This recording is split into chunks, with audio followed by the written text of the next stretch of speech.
Students का protest है, उसके बारे में सर आप क्या कहना चाहेंगे? जो सबसे बड़ा डिमांड रही है उनकी, वो बड़ी जेन्युइन डिमांड है।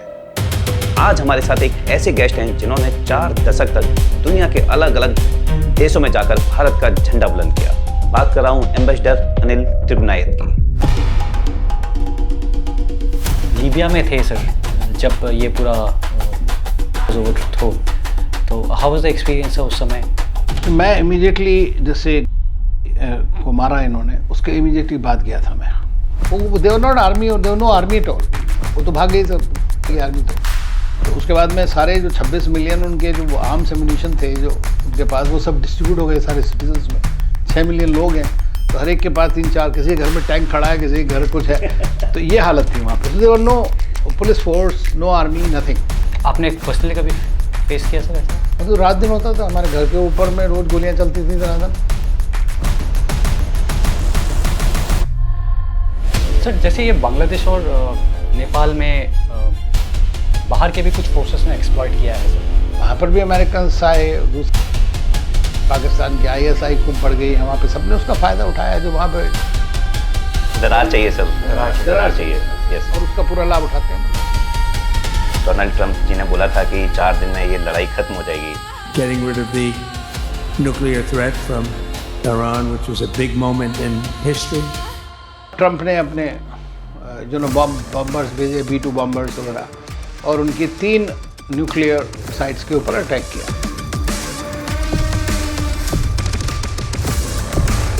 खमेनी को तो मार देंगे, जो भी कुछ है लीडर है इनके, लोग खड़े हो जाएंगे, यंग पीपल, और इंटरनल डिसेंट होगा 3-4 दिन के अंदर। हम जो आप कह रहे थे 4 दिन के अंदर होना, तो ये इनकी कैलकुलेशन थी। तो जॉर्डन सर इंडिया के लिए किस तरह से इम्पोर्टेंट है? और आपने प्रेसिडेंट पुतिन को काफी शुरू से देखा है सर, कैसी पर्सनैलिटी है उनकी सर?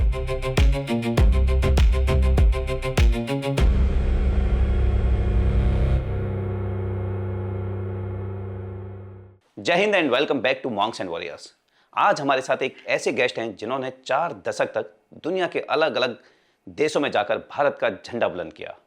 मैं बात कर रहा हूं एम्बेसडर अनिल त्रिगुनायत की। हमारे शास्त्रों में कहावत है, देशात्मनम पंडित मित्रता, मतलब अलग अलग देशों की यात्रा इंसान की बुद्धि का सबसे बड़ा स्रोत होती है। और यह बात हमारे गेस्ट पर बिल्कुल सच साबित होती है। रशिया से लेकर अमेरिका तक, नाइजीरिया से लीबिया तक, वो मॉस्को में डिप्टी चीफ ऑफ मिशन रहे, MEA में गल्फ और हज डिवीजन के जॉइंट सेक्रेटरी और जॉर्डन लीबिया के एम्बेसडर और माल्टा के हाई कमिश्नर के रूप में देश की सेवा करी। दोस्तों, फॉरेन सर्विसेज देश की वो खामोश फौज है जो बिना बंदूक के भारत के हितों की रक्षा पूरे विश्व में करती है। आज के एपिसोड की हमने शुरुआत करी नीट एग्जाम लीक के खिलाफ स्टूडेंट और यूथ के प्रोटेस्ट से, और वहीं से बातचीत निकली फॉरेन पॉलिसी, वेस्ट एशिया और बदलती दुनिया के सवालों की तरफ। हमने बात करी प्रेसिडेंट पुतिन के बारे में, लीबिया के बारे में, जॉर्डन किंग के बारे में और प्रेसिडेंट ट्रंप के बारे में। सो बिना किसी देर किए let's come and join ambassador Anil.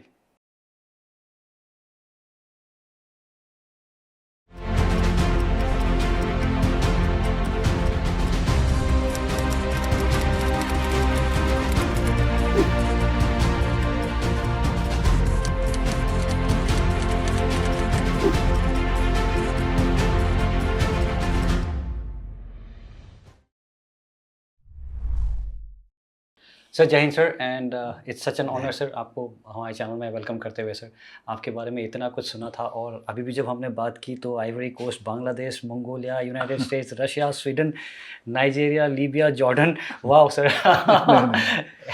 And इसके अलावा भी बहुत सारे बातें करेंगे sir. Thank you so much, आपने मुझे बुलाया इस चैनल पे अपने, और बड़ा फेमस है। मैं तो बड़ा, जब सुना मैंने नाम तो बड़ा क्यूरियस हो गया सर कि भाई ये बड़ी चीज़ है। I had heard about it and it's a great pleasure to be with you. Thank you sir. Thank you sir. शुरुआत सबसे पहले करते हैं देश से। वी आर अवेयर सर कि आप इंडियन फॉरेन सर्विसेज ऑफिसर हैं, मैक्सिमम टाइम बाहर रहे हैं, बट अभी देश में काफ़ी सारी चीज़ें ऐसी हैं जो चल रही हैं। एंड रिसेंटली जो स्टूडेंट्स का प्रोटेस्ट है, उसके बारे में सर आप क्या कहना चाहेंगे? देखिए, बाहर जरूर रहे हैं, लेकिन आप जानते हैं कि फॉरेन पॉलिसी जो होती है, विदेश नीति, वो एक आपकी डोमेस्टिक पॉलिसी का एक एक्सटेंशन होती है सर। और उसका एक जो भी कुछ होता है देश में, वो फॉरेन पॉलिसी को भी इम्पैक्ट करता है बाहर में। जहाँ तक ये प्रोटेस्ट की बात है, यूथ प्रोटेस्ट की, सर, तो उसके जो सबसे बड़ा डिमांड रही है उनकी, वो बड़ी जेन्युइन डिमांड है।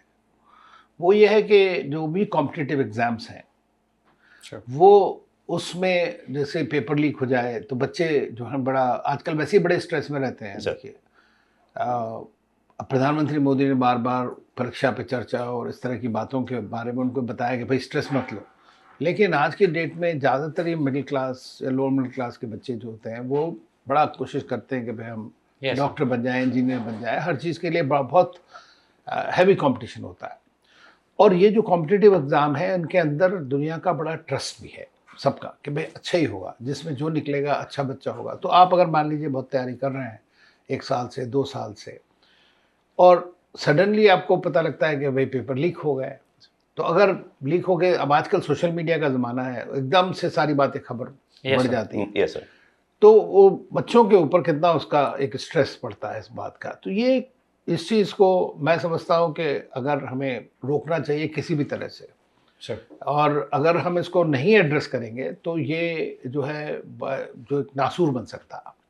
तो इसलिए सरकार के लिए भी बड़ा आवश्यक है कि कैसे रिस्पॉन्सिबिलिटी अपनी ले, और जिसने भी जो इसमें जिस तरह के लोग हैं इन्वॉल्व हैं उनको किया है। आई मीन ऐसा Yes. नहीं है कि एक्शन नहीं लिया, सरकार ने एक्शन लिया है, लेकिन उनको सांत्वना देना बच्चों को कि भाई बार बार कैसे हो रहा है ये, तो ये अगर कोई चीज़ लीक क्यों हो रही है, तो उस चीज़ को उनको कन्विंस करना, उनसे बातचीत करना, उनको ये बात कम्युनिकेट करना किसी भी मीडियम में आजकल तो बहुत आसान है करना। Sure.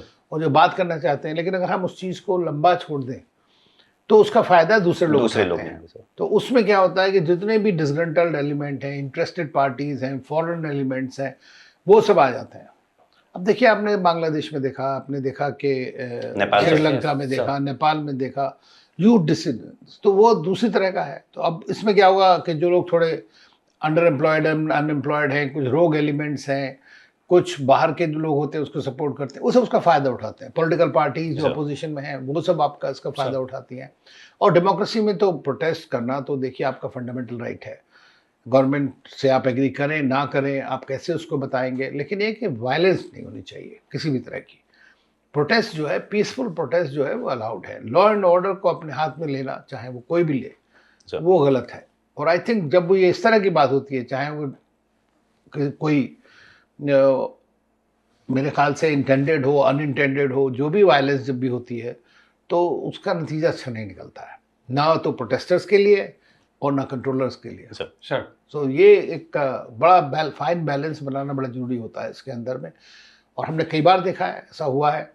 लेकिन मेरी जो है इच्छा यही है, और मैं सोचता हूँ कि भाई जितना जल्दी इस चीज़ को ख़त्म किया जाए, एक फुल प्रूफ सिस्टम बनाया जाए, ताकि लोगों को लगे कि भाई दोबारा से हमारा कॉन्फिडेंस एजुकेशन सिस्टम के अंदर में बढ़ा है। तो ये बड़ा ज़रूरी है होना। सर। बिल्कुल सर, आई थिंक स्टेप्स भी लिए हैं, लेकिन वो कम्युनिकेशन कहीं ना सर मिसिंग है। लोगों को दिखना भी चाहिए, दिखना चाहिए। और पता लगना चाहिए। देखिए, अगर आपको किसी से शिकायत है तो शिकायत को कम्युनिकेट आप करिए, लिखे करिए पहले, उसके बाद अच्छा। में उसका एड्रेस करें जब से। तो बजाय किसी चीज़ को हम बढ़ने दें इतना कि आज इस सिचुएशन में आ जाए यहाँ पर, और उसको एक्सप्लॉयटेशन हो सकता है उस सिचुएशन का, आई थिंक वहाँ पर हमें थोड़ा सा ज़्यादा जागरूक होने की ज़रूरत है। Sure. और देखिए, यूथ आपका भारत का फ्यूचर है। अगर हम बिल्कुल विकसित सर। भारत की बात करेंगे, हम तो नहीं रहेंगे, लेकिन Yes. जो है उन बच्चों का, आप लोगों का ये देखेंगे उसको, लेकिन उसको करने के लिए तो काम तो यही लोग करेंगे। सर। तो उनका फेथ अपने कंट्री के अंदर, अपने सिस्टम के अंदर, डेमोक्रेसी के अंदर बहुत आवश्यक है, और अपने फ्यूचर के लिए सबसे बड़ी बात यह है। हम सब मिडिल क्लास से आए हैं, और हमने देखा है कि किस तरह Yes. से भाई डिफ़िकल्टी के बाद बच्चे पढ़ाते हैं, लिखाते हैं, बस उसके बाद अगर नहीं होता है, इसीलिए आजकल जो है बच्चों में बहुत स्ट्रेस है। बिल्कुल सर। सर, बिल्कुल। 10th एग्जाम में, 12th एग्जाम में आप देखें उनकी क्या हालत हुई होती है, पेरेंट्स की भी बिल्कुल सर। और बच्चों की भी। तो अब उसके बाद ये सब करने के बाद जब आपने करा और आपके अच्छे नंबर आ सकते थे, सडनली कैंसिल हो गया, तो ये एक मोमेंटम कम हो जाता है। उसकी वजह से ये मैं समझता हूँ डिसग्रंटल लोग हैं, और लेकिन वो जेन्युइन उनकी समस्याएं हैं। सर, जैसे ये बांग्लादेश और नेपाल में बाहर के भी कुछ फोर्सेस ने एक्सप्लॉइट किया है सर। देखिए, वही मैं कह रहा हूँ ना कि अगर किसी भी कंट्री के अंदर, जब हम आप तो आर्मी के लोग हैं, जब कंप्रहेंसिव पावर की बात हम करते हैं, तो कंप्रहेंसिव पावर में military power, economic power, political stability, leadership, उसके अलावा सोशल कोहेशन, वो सबसे इम्पोर्टेंट होता है। आपका इंटरनल कोहेशन अगर कंट्री के अंदर नहीं है तो हर आदमी उसको एक्सप्लॉइट कर सकता है। यस कंट्रीज़ हैं ऐसे, वेस्टर्न कंट्रीज जो हैं आपको प्रीच करते हैं हर समय, डेमोक्रेसी करिए, ह्यूमन राइट्स है, नहीं है, वो नहीं है, इस तरह की बातें खुद नहीं प्रैक्टिस करते, बट उनका काम है। तो उसमें ऐसे ग्रुप्स भी हैं, जैसे जॉर्ज सोरोस के बारे में सब जानते हैं कि वो जाके देखिए उन कंट्रीज़ में क्या है, डेमोक्रेसी एक प्रोजेक्ट है, they are not interested democracy. आज तक उन्होंने जितने लोगों के साथ दोस्तियाँ रखी हैं वो नॉन डेमोक्रेटिक कंट्रीज़ के साथ रखी हैं, उनके साथ काम बढ़ाया आगे, लेकिन ये कि बात करेंगे डेमोक्रेसी की ज़रूर। और जब डिस्टेबलाइज करते हैं किसी कंट्री को तो ये नहीं है कि वहाँ डेमोक्रेसी आ जाए, फिर तो डंप करके चल जाते हैं। जैसे मैं खुद एम्बेसडर था लिबिया में, मैंने देखा वहाँ क्या हुआ।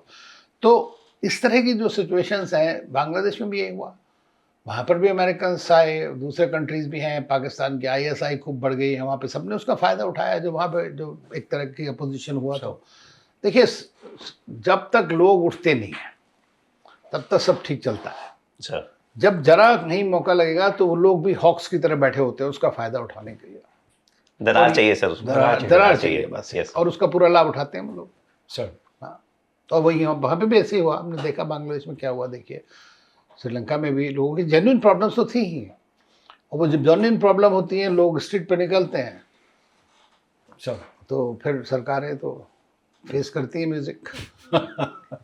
सर आपने मिडिल ईस्ट का काफ़ी अच्छा एक्सपीरियंस लिया हुआ है जी, और अभी कुछ समय से, मैं कहूँगा काफ़ी समय हो गया अभी, डोनाल्ड ट्रंप जी ने बोला था कि 4 दिन में ये लड़ाई ख़त्म हो जाएगी। उस 4 दिन से 40 दिन से ज़्यादा हो चुका है, एंड कई अब तो वो स्टेज आ गई सर कि सीज फायर होता है, फिर लड़ाई होती है, फिर सीज फायर होता है, फिर लड़ाई होती है। तो इसका अंत कहाँ पर है सर, और इस तरह से ये हुआ, ऐसे रीजंस क्या थे? देखिए रीज़न सबसे बड़ा ये है कि अमेरिका जो है आज की डेट में, हम माने या ना माने, एक हाइपर पावर है, ठीक है। उसकी hyper power in the sense कि उनकी कैपेसिटी है कि दुनिया में कहीं पे भी जाके वो ऑपरेट कर सकते हैं, सर ठीक है ना। ये चीज़ आपके हेड में भी जा सकती है, और जब आपके पास में एक तरह से हेडलेस लीडर हो तो और मुश्किल होता है। अब प्रेसिडेंट ट्रम्प का क्या है कि वो बड़े नार्सिसिस्टिक आदमी है, सर और उन्होंने हमेशा एक इरेशनल अप्रोच करी। मैं ये नहीं कहता कि वो अपनी कंट्री को प्यार नहीं करते, जरूर करते होंगे वो, भाई make America great Yes, again, sir. ये वो, लेकिन कई बार मिसप्लेस्ड प्रायोरिटीज होती हैं आपकी, और आप कैरिड अवे हो जाते हैं उसके अंदर में, या कान के कच्चे सो कहते हैं ना, फॉरेन पॉलिसी में या लीडर के लिए कान का कच्चा होना सबसे बड़ी दुश्मनी है उसकी, हिस्ट्री ने प्रूव किया है बार बार। बिल्कुल अब इनके साथ यही समस्या हुई। जहाँ तक ये बात है, देखिए ईरान और US की और इजराइल की जो मैड सिंड्रोम बोलता हूँ, म्यूचुअली एश्योर्ड डिस्ट्रक्शन सिंड्रोम, एक दूसरे को ख़त्म कर देंगे हम, ये 1979 ऑनवर्ड्स है। यस अब ये अयातुल्ला खुमैनी आए पहले, क्योंकि शाह को ले आए थे, अच्छा। Shah was pliable, Yes. वो जो भी अमेरिका चाहता था वो करता कर था, देता या ब्रिटिश या जो भी करने के लिए। तो बाद में जब उसकी खिलाफत हुई तो ये अयातुल्ला खुमैनी आया।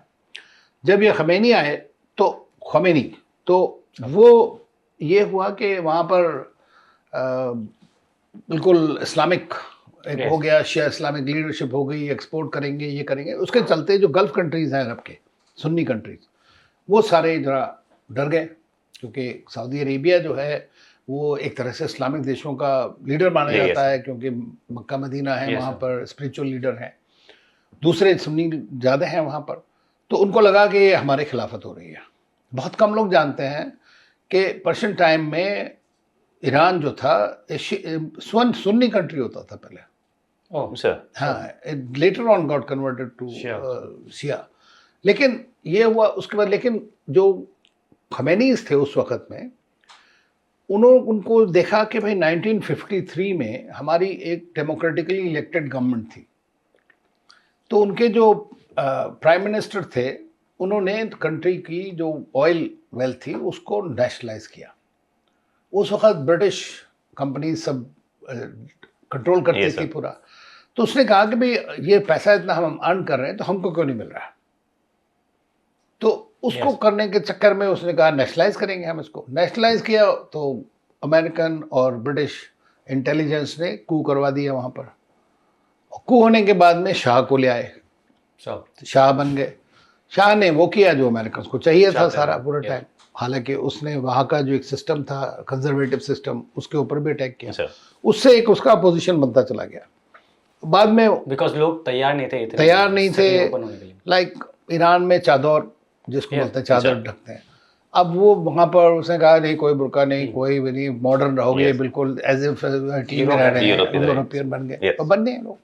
ठीक है, वहाँ पे बहुत एडवांस लोग हैं, मतलब ऐसा नहीं है, मैं कहता हूँ highest number of PhDs among women Yes. Is in Iran Iran. today। Sure. तो बड़े पढ़े लिखे लोग हैं, लेकिन उसके बाद अब इन्होंने कहा कि अगर हम इनको मौका करेंगे तो फिर हमें गिराएंगे, तो इसलिए इनका बिल्कुल वो एक दूसरे दुश्मनी हो गई। और एक बड़ी मज़े की बात यह है कि 1979 से पहले ईरान, सऊदी अरेबिया और इज़राइल तीनों अमेरिका के कैंप में थे। Sure.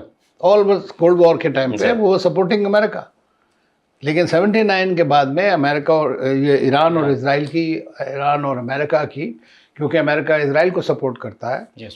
इस तरह वहाँ उनकी लड़ाई चलती रही।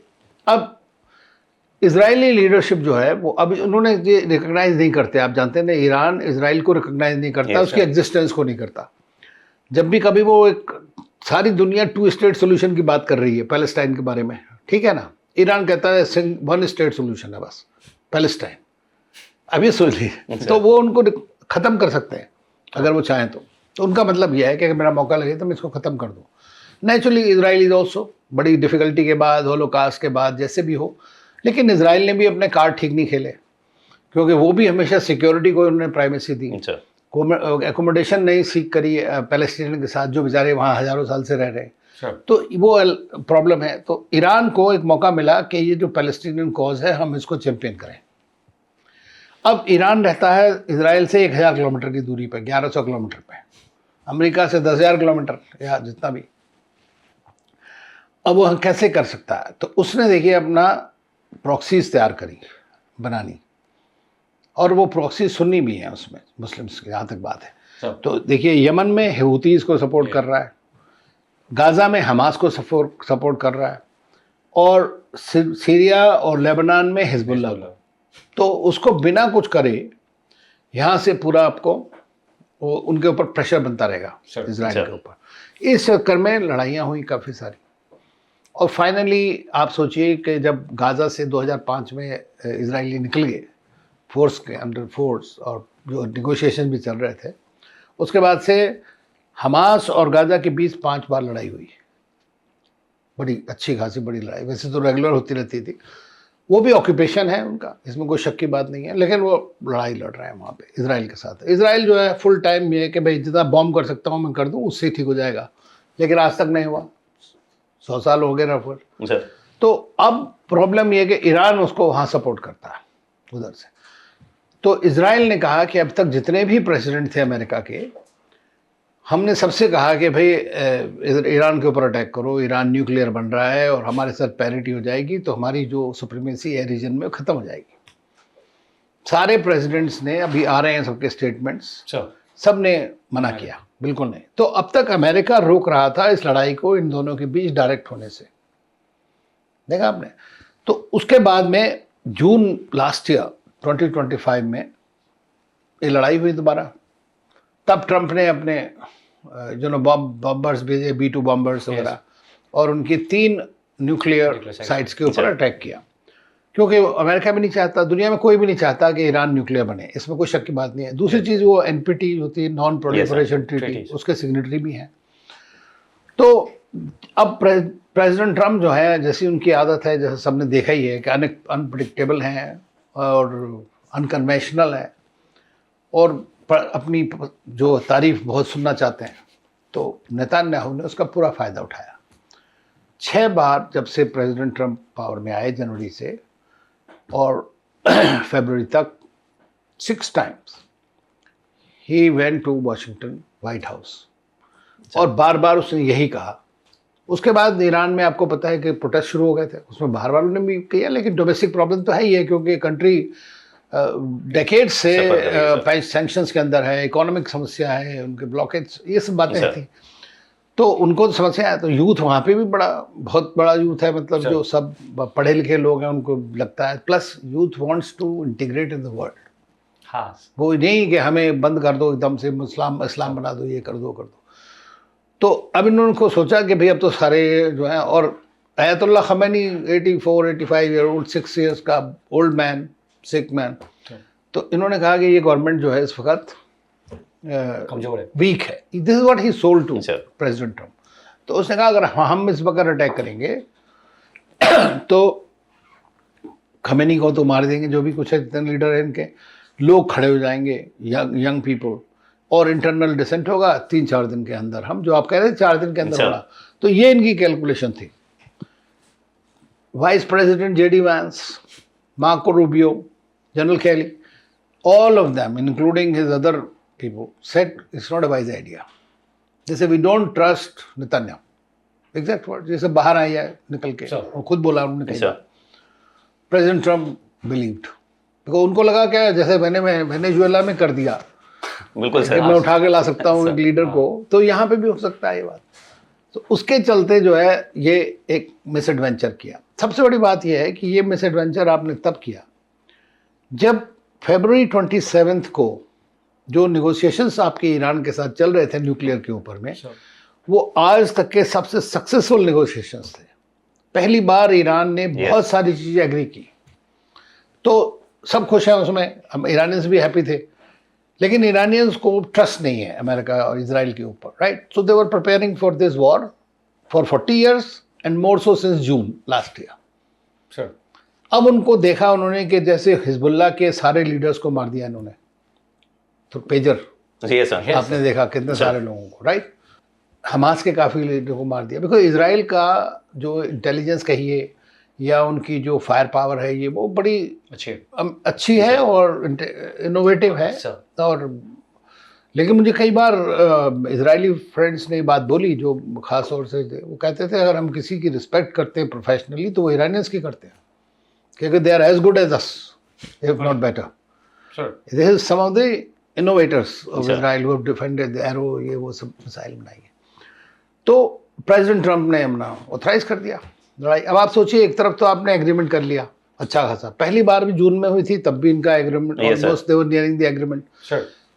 तो इजराइल कहता है कि अगर ये एग्रीमेंट हो जाता तो I will be the loser, then Iran will get all the money, there will be no sanctions, there will be free everything. तो Iran is a rich country ना, बहुत थर्ड लार्जेस्ट ऑयल प्रोड्यूसर है, तो वो तो कितने बड़े पैसे में है। तब इन्होंने आकर अटैक कर दिया। अब अटैक कर दिया किस वजह से? ये सोच करके कि हम अटैक करेंगे, डिकैपिटेशन कर देंगे इसकी जो लीडरशिप है, लोग खड़े हो जाएंगे और हमें कुछ करना ही नहीं पड़ेगा, 4 दिन में हो जाएगा रिवॉल्यूशन टाइप का।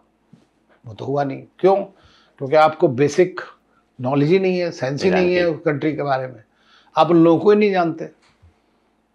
तो इजराइल की भी गलती है, क्योंकि इजराइल हालांकि वेरी वेल पेनिट्रेटेड है वहाँ के सिस्टम में, लेकिन वो एक आपको एक रेजिलियंस ऑफ द कल्चर या लोगों की जो सिविलाइजेशन का जो एक रेजिलियंस थी, सिविलाइजेशंस में से एक, they are one of the oldest civilisation people then, right? हर जगह होता है। अभी देखिए हमारा ऑप्शन हुआ, हिंदुस्तान में कोई कितनी भी लड़ाई कर रहे हो आपस में, लोग सब एक हो गए। यस। तो जब वॉर आपने किया तो normally Ayatollah Khomeini was on the weak wicket, no doubt, but आपने उसको और स्ट्रॉन्ग कर दिया। And Ayatollah Khomeini did not want कि मेरा बेटा बने, because he did not want this kind of a family thing. उसने कहा भाई कोई अच्छा बात बनना चाहिए, प्रॉपर्ली इलेक्ट हो। अब इस वॉर के चलते आपने उसके लड़का जिसको वो खुद नहीं चाहता था वो बन गया लीडर। तो अमेरिकन की ये सिचुएशन है। तालिबान के साथ लड़ने आए, 20 साल तक लड़े, फिर तालिबान को रूल वापस कर दिया। यहाँ पे खमेनी को निपटाया तो दूसरे खमेनी को दे दिया। तो ये इनकी कोई पॉलिसी नहीं थी, there were no objective. Regime change तो हमेशा से अमेरिका का ऑब्जेक्टिव हर कंट्री में रहा है, जहाँ पे मौका मिल जाए। भारत में भी कोशिश करते हैं कई बार। तो इसको जो अभी इस वक्त प्रोटेस्ट चल रही है, इसका भी एक थियोरी ये भी है कि भाई उनका रेजिम चेंज एजेंडा है कुछ वहाँ के ग्रुप्स का, जैसे मैंने बताया आपको। तो हो सकता है, यू नेवर नो, बिकॉज वो तो ट्रबल्ड वाटर में हर आदमी फिश करता है। तो उसको जो है अब लड़ाई हुई, उसके बाद में जैसे दिख गया इनको कि यार ये तो ईरानियंस ने अपनी मोज़ाइक डिफेंस स्ट्रेटजी बना ली कि भाई अगर मान लो हमारे लीडर्स मारे गए तो हम क्या करेंगे। तो उन्होंने इतने सारे लीडर खड़े कर दिए। मैं इसको बोलता हूँ रक्तबीज स्ट्रैटेजी। आप लोगों ने अगर दुर्गा सप्तशती पढ़ी होगी तो उसमें राक्षस था, जहाँ जहाँ उसका ब्लड गिरेगा वहीं खड़े हो जाते हैं। प्रिसाइजली व्हाट हैपन, सबको मार दिया। उसके बाद they created multiple chain command right. तो डिफरेंट डिफरेंट लोग आ गए उनके, तो ये बात इनको पता ही नहीं। प्लस वो ये कह रहा था कि अगर आपने मेरे पे दूसरी बार अटैक किया, एक बार तो मैनेज हो गया कॉन्फ्लिक्ट, तो मैं स्ट्रेट ऑफ हॉर्मुज को बंद कर दूंगा और जितने आपके बेसेस हैं, असेट्स हैं या आपके फ्रेंड्स हैं रीजन में, आई विल अटैक देम। इन्होंने सोचा ये तो नहीं हो सकता, इनके पास है ही नहीं, देखिए एयरफोर्स नहीं है, नेवी भी ऐसी ही है, कोस्ट गार्ड की तरह की नेवी है, तो ये क्या कर सकते हैं। बट दे नेवर रियलाइज कि मिसाइल, अगर आपको 12 दिन का जो वॉर हुआ था जून 25 में, अगर आपने उसको ठीक तरह पढ़ा होता, Israelis were 12 days in the bunkers. अब ये 4 टाइम इराक का 4 टाइम साइज का कंट्री विद द टोपोग्राफी जो कि favours the country and the army and the insurgents, आप इधर बैठे हैं छोटे से देश को लेकर के, इधर में यहाँ पे आप बैठे हैं 10,000 किलोमीटर पे, कोई आपकी मदद नहीं कर रहा है। None of the country agreed, आपके नेटो कंट्रीज में पार्टनर कोई नहीं कर रहा है कुछ में कि भाई हम पार्टिसिपेट करेंगे उसमें। तो एक इलीगल वॉर है। तो इस इलीगल वॉर का नतीजा क्या निकला? कुछ नहीं, डिस्ट्रक्शन। फिर आपने फट से कहा नहीं ऑफ रैम्प चाहिए हमको, तो आपने अप्रैल 7 को कहा भाई एक सीज फायर हो गई, सीज फायर हो गई, कहते अब डिस्कस करो भाई MOU। फिर बार बार आप ऐसे ट्रूथ सोशल पे पोस्ट डाल रहे हैं कि मैं बॉम्ब कर दूंगा, सिविलाइजेशन को ख़त्म कर दूंगा, मैं ये कर दूंगा। You have seen the bombing has not helped. Sir बड़ा कन्फ्यूजन सा है सर, मतलब मुझे तो सबसे बुरा लगता है न्यूज़पेपर वालों के लिए, क्योंकि शाम को कुछ और अनाउंस होता है और सुबह प्रिंट करने के बाद। देखिए हमारे यहाँ का मीडिया अगर आप देखेंगे अनफॉर्चुनेटली, और बहुत सारे कमेंटेटर्स भी जो हमारे हैं वो वही वेस्टर्न मीडिया को पढ़ के आके कमेंट्री करते हैं। यस।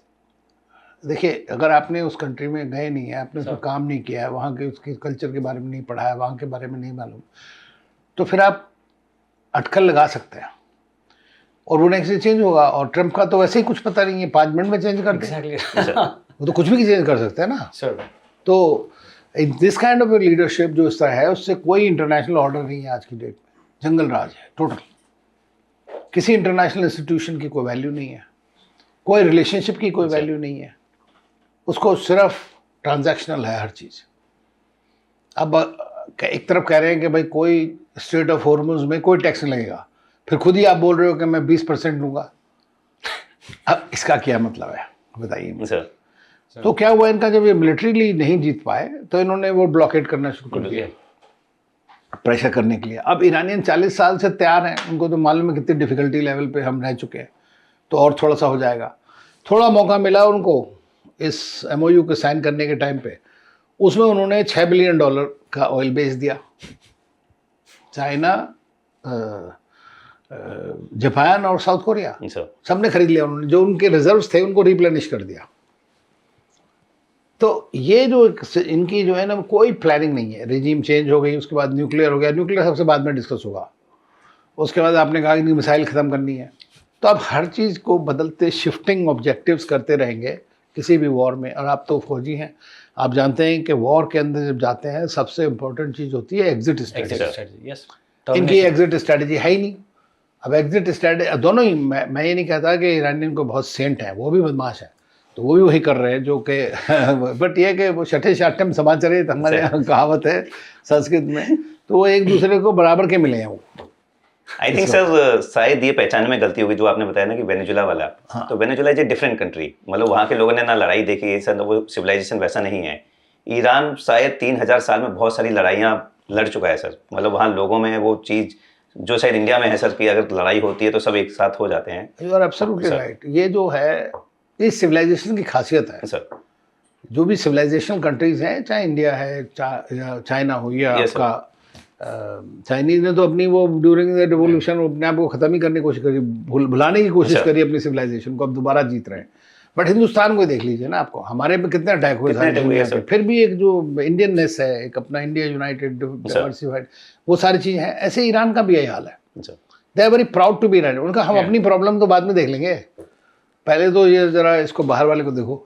बिल्कुल। और कोई ये नहीं है कि किसी को अमेरिका से बहुत प्रेम है, वो सब जानते हैं कि भाई अगर आप 40 साल किसी कंट्री के ऊपर सैंक्शंस लगाते रहे, most sanction country in the world, उसके बाद आप हर जगह उनको डेनिग्रेट करें फॉर वन रीज़न, आपको तो पता भी नहीं कि क्या हो रहा है, तो लेकिन आप उसको करते रहे और बाद में फिर वो क्या करेगा, वो अब दुश्मनी करेगा ना आपसे।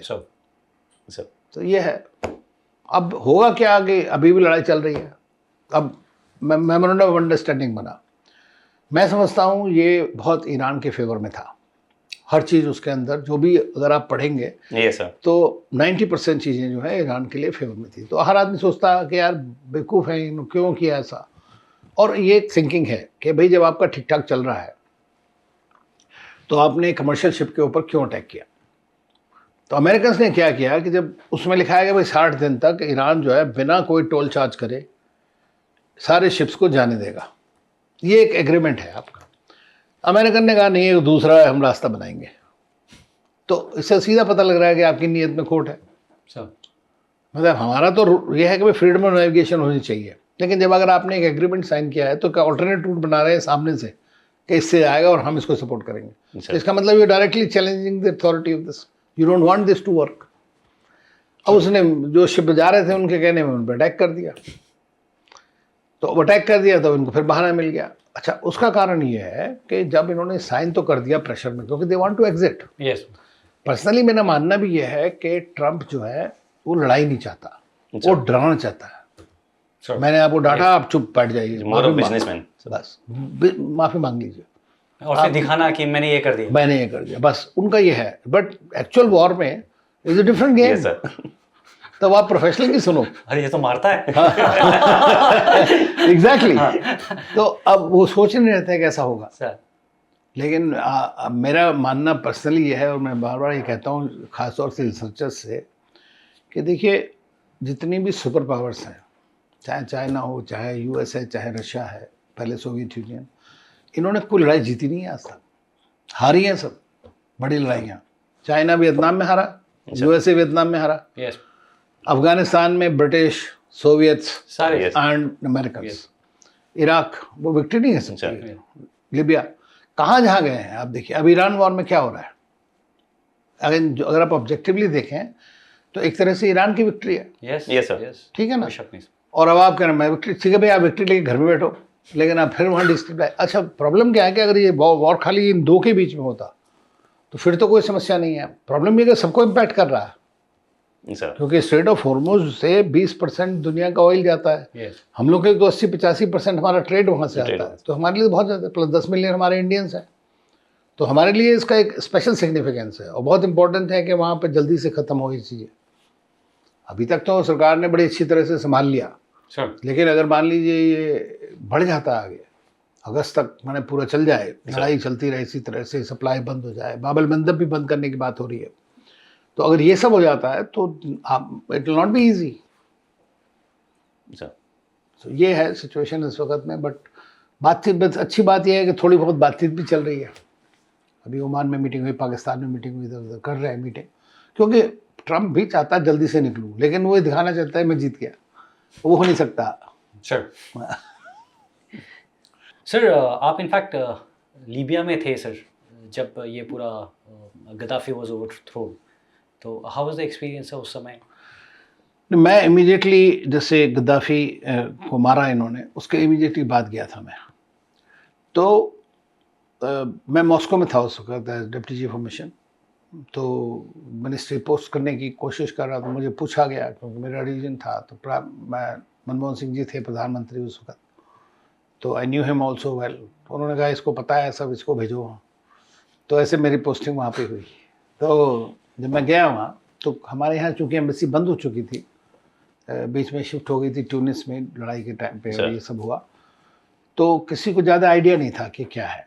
सो आपने जब रिपोर्ट किया तो ट्यूनिस में वहाँ से गए? नहीं, मैं तो सीधा त्रिपोली में गया। सर तो हमने देखा कि वहाँ पे, जो मैं चूँकि मॉस्को में था, तो मैं रशियंस के साथ कोऑर्डिनेट करता था, क्योंकि रशियंस इन्वॉल्व थे वहाँ पर, जाते रहते थे रोकने के लिए भी ये। तो उनकी जो डेलीगेशन जाता था उससे मिलता था क्या हो रहा सिचुएशन। तो आई वॉज वेल ब्रीफ्ड कि क्या हालत है, लेकिन मुझे ये नहीं पता था कि इंडिया के साथ तरफ कैसा है सिचुएशन। तो जब मैं आया पहले दिन, तो बड़ा इंटरेस्टिंग है, नॉर्मली आप आते हो तो बड़े शान शौकत से एम्बेसडर को रिसीव किया जाता है।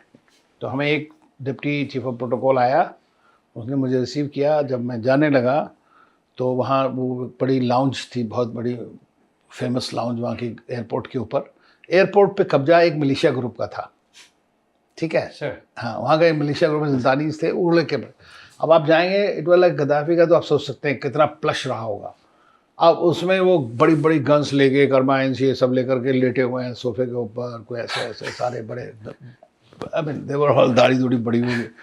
और तो हम उसके थ्रू कॉम्बैट ड्रेस में थे वो, कॉम्बैट नहीं, मिलिशियाज हैं, मिलिशिया जैसे हाँ बस ऐसे, वो दे वर नॉट आर्मी और they were no army at all, वो तो भाग गई सब गद्दाफी की आर्मी। तो उसके बाद में सारे जो 26 मिलियन उनके जो आर्म्स एम्यूनिशन थे जो उनके पास, वो सब डिस्ट्रीब्यूट हो गए सारे सिटीजन्स में। 6 मिलियन लोग हैं, तो हर एक के पास 3-4, किसी के घर में टैंक खड़ा है, किसी के घर कुछ है। तो ये हालत थी वहाँ पे। So there were no police force, no army, nothing. कोई सिस्टम नहीं था सर, कोई गवर्नमेंट सिस्टम, गवर्नमेंट था ही नहीं सर। एक ट्रांजिशन काउंसिल बनाई थी उन्होंने उस वक्त में, और तो आपने उनको रिपोर्ट करना था। हाँ, मुझे उनको क्रेडेंशियल्स, लेटर ऑफ क्रेडेंशियल्स था। तो मैं आया, हमारा जो रेजिडेंस था वो भी जला दिया गया था, जो एम्बेसडर का रेजिडेंस था, हमारी प्रॉपर्टी थी खुद की। सर तो अब जब तक वो ठीक होगा तब तक तो मैं एक होटल में ठहरा उतने दिन। एम्बेसी भी खोली हमने तभी। होटल्स चल रही थी सर नॉर्मल? हाँ, होटल ठीक थे क्योंकि लोग आने शुरू हो गए थे, लड़ाई खत्म हो गई थी। लेकिन वो तो मिलिशिया ग्रुप्स डिवाइडेड थे, जैसे हर एक का मोहल्ला होता है ना, इस टाइप की कर रखे थे वहाँ पे। और they were all very well armed, मतलब तो रोज गोलियाँ चलती थी खूब, कहाँ किसको मार दें क्या कर दें, आपस में लड़ते थे सारे, क्योंकि वहाँ डिफरेंट कंट्रीज़ के ग्रुप्स भी थे सपोर्टेड बाय डिफरेंट कंट्रीज़। उसकी जो प्लाइट है लीबिया की, इतना खूबसूरत कंट्री, 2000 किलोमीटर की मेडिटेरेनियन बीचेस, आप सोच सकते हैं, और पीपल आर सो नाइस। लेकिन जो देश बीच में घुसे हुए थे, उन्होंने सब अपने अपने ग्रुप बनाने के चक्कर में डिवाइड कर दिया कंट्री को। चाहे वो अमेरिकन हैं, ब्रिटिश हैं, आपके टर्की है, इटली है, जापान, जर्मनी है, ये सारे जितने भी कंट्रीज थे, उन्होंने अपने कतार, सऊदी। क्या इंटरेस्ट क्या था सर उनका यहाँ पर? नहीं, it's an important country, rich country, 5th largest resources हैं वहाँ पे हर चीज़ के। तो एक तो बड़ा कंट्री है, पूरा अफ्रीका के अंदर में गद्दाफी कंट्रोल कर रहा था, दे डिडंट लाइक गद्दाफी, तो उन्होंने उसको हटाने के लिए पूरा जोर लगाया। जब हटा लिया तो उसके बाद में जो ग्रुप्स के थ्रू लगाया था, वो ग्रुप उनके लाइबिलिटी हो गए एक तरह से, अब ये उसको सपोर्ट करना चाह रहे हैं। और इनकी आपस की जो लड़ाइयाँ हैं या ग्रुपिंग्स हैं सर, अब जैसे उस वक़्त में कतार और यूएई की आपस में नहीं बन रही थी, टर्की की और यूएई की नहीं, सऊदी अरेबिया की आपस में नहीं बन रही थी, तो सब वो दूसरे ग्रुप में हो गया, एक ईस्ट में हो गया, एक वेस्ट की तरफ हो गया सर। तो वो कहते हैं ना कि ना वो तुम्हें मरने नहीं देगा, मैं तुम्हें जीने नहीं दूंगा। Liquid oxygen. तो बेचारे लिबियंस फंस गए उसमें, छोटे से 6 मिलियन की पॉपुलेशन है।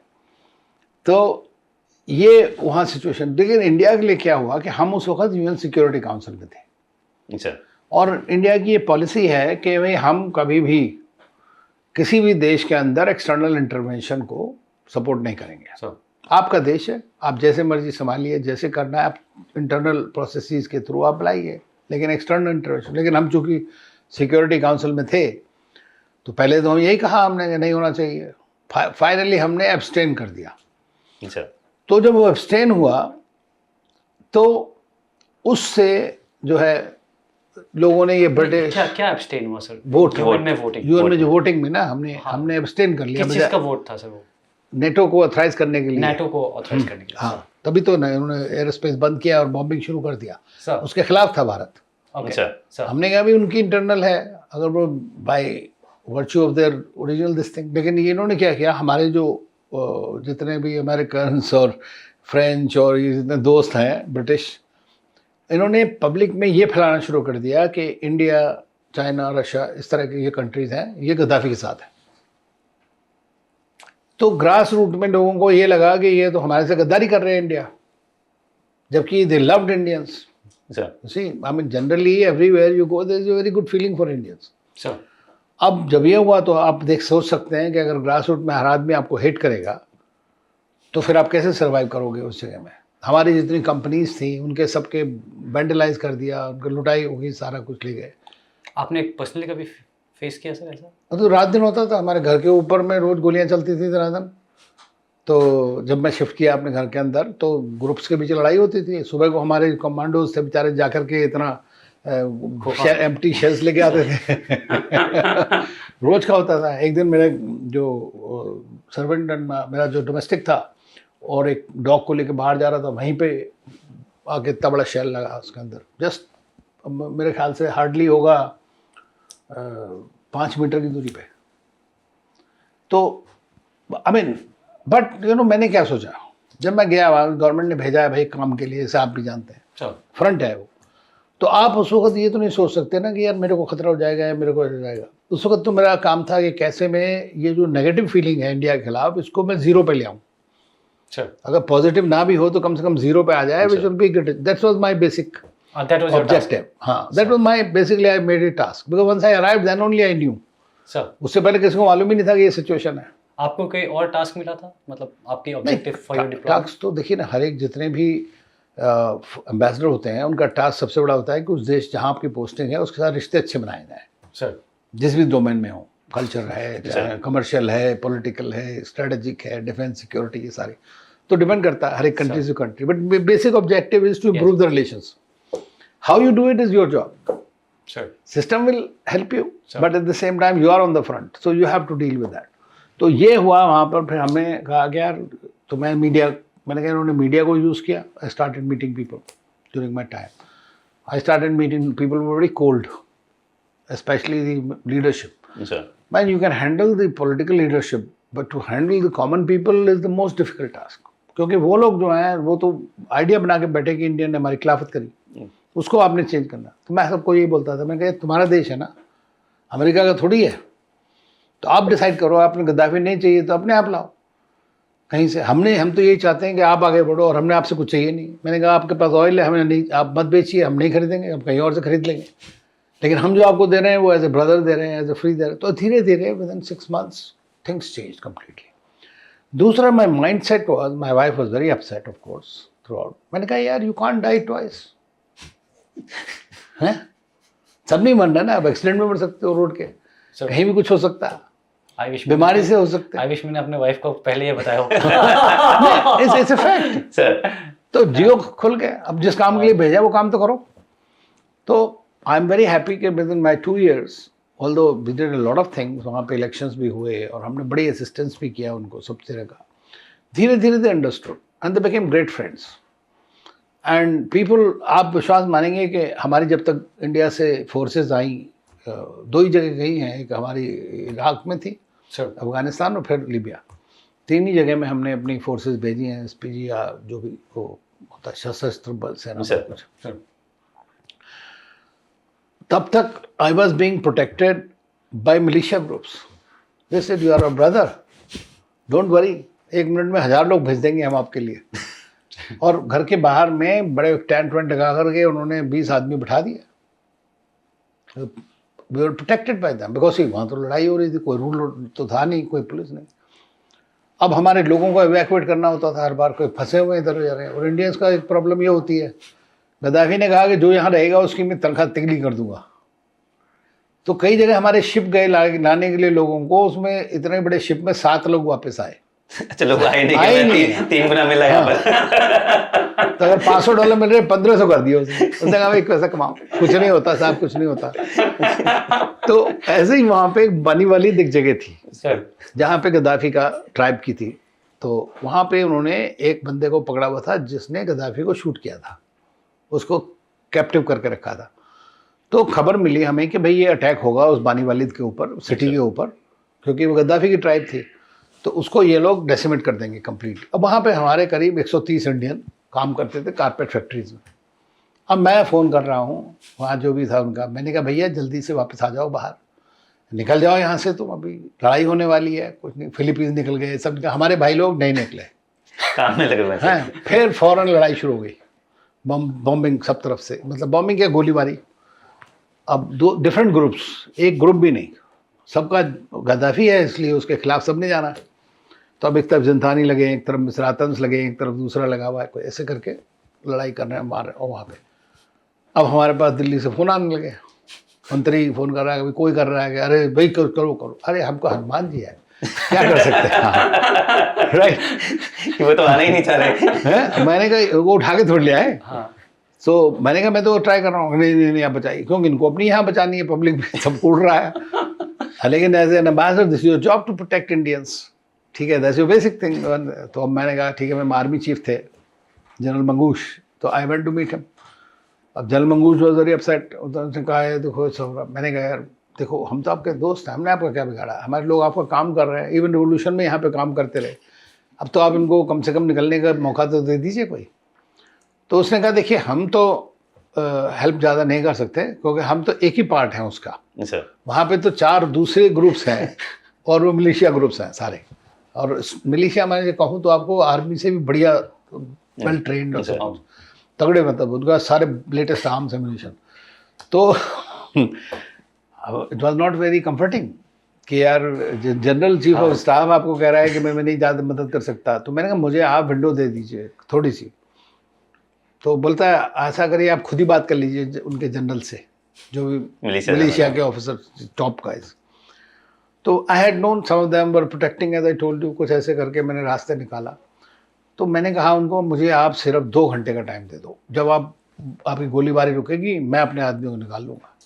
ये पूरे सिटी या सिटी portion पूरा सिटी था, उसके एक जगह जहाँ फैक्ट्रीज थी हमने वहाँ कलेक्ट कर दिया उनको सबको। तो मैंने कहा उनको, अब इन्होंने कहा कि वो तो हम नहीं कर सकते, तो दूसरा कोई भी गोली चला सकता है, मैं कैसे कह दूँ कि नहीं चलेगी, तो मैं रोक दूंगा, आर्मी वाला रोक देगा, तो इनको कौन रोकेगा, ये सिचुएशन हुई। अब उसमें मैंने कहा उनको, मैंने कहा कि यार ये तो बड़ा मुश्किल है। तो मैंने कहा यार ये सारे रात भर लड़ते हैं तो सुबह के बाद सो जाते हैं 3-4 घंटे का, मैं आई टुक ए चांस फ्रेंड। सो मैंने कहा यार ये इस वक्त में हमें, तो मैंने अपने कोलीग्स को बसेस वगैरह हायर करी सब, और credit must go to some of the militia groups. उन्होंने बस के अंदर अपने एक आदमी को भेजा, तो हमने 3-4 बसेस किया और वहाँ पे बॉर्डर पे पहुँचाया। फिर मैंने उनको बोला, मैंने कहा देखो ऐसा है, आप लोग जैसे हमको सुबह फ़ोन करेंगे आप वॉक करना शुरू कर देना बॉर्डर की तरफ, अपने बंदे जो वहाँ फंसे थे, और उसमें पाकिस्तानी भी थे, बांग्लादेशी भी थे, श्रीलंकन भी थे। वो कहते हमें तो कोई बचा ही नहीं रहा है तो उनके लिए भी हम ही निकाला। तो फिर आप सोचिए कि from this point to this point, तो 3 घंटे के अंदर कितने किलोमीटर होंगे sir? About 8 kilometres 8 kilometre they had to walk because nothing could go inside ना। सर तो वो आ गए बॉर्डर पे, तो फिर हमारे ये लोग भी गए थे जो साथ में, वो सब लेकर के उनको आ गए इधर। मज़े की बात यह है कि 3 दिन के अंदर जैसी लड़ाई थोड़ी कम हुई, कहते साहब हम वापस चले जाए ऐसे कर रहे हैं और यही हुआ हमारे साथ। मैंने टर्म कंप्लीट कई बार लोगों को निकाला हमने जो अलग अलग, लेकिन एक इंटरेस्टिंग चीज़ हुई, मैं आ गया जॉर्डन में, मेरी पोस्टिंग हो गई एम्बेसडर के लिए। तो मैं जैसे ही पहुंचा वहाँ, तो हमारी फॉरेन मिनिस्टर थी सुषमा स्वराज जी, उनका फ़ोन आया कि तुमने साहब आपको वापस जाना पड़ेगा। मैंने कहा हाँ मैंने कहा मैडम कहाँ? बोले वो वहाँ पे वो जो हफ्तार, जनरल हफ्तार है जो वेस्ट को कंट्रोल करता है पूरा वहाँ पे ईस्टर्न पार्ट को, कि वो, और I had met general Haftar when he had come. तो शुरू में आया, he wanted to be the chief of staff, he was ignored, तो उसने बगावत करके उधर चला गया। तूने आप वहाँ पे रह चुके हैं, अभी आपके तो सब कॉन्टैक्ट्स हैं, तो आप हम, मैंने कहा मैडम मेरा जो है फ़ायदा ये रहेगा अगर मैं माल्टा में रहूँ, क्योंकि उनको पोर्ट से निकालना है, तो बेनगाजी पोर्ट जो है।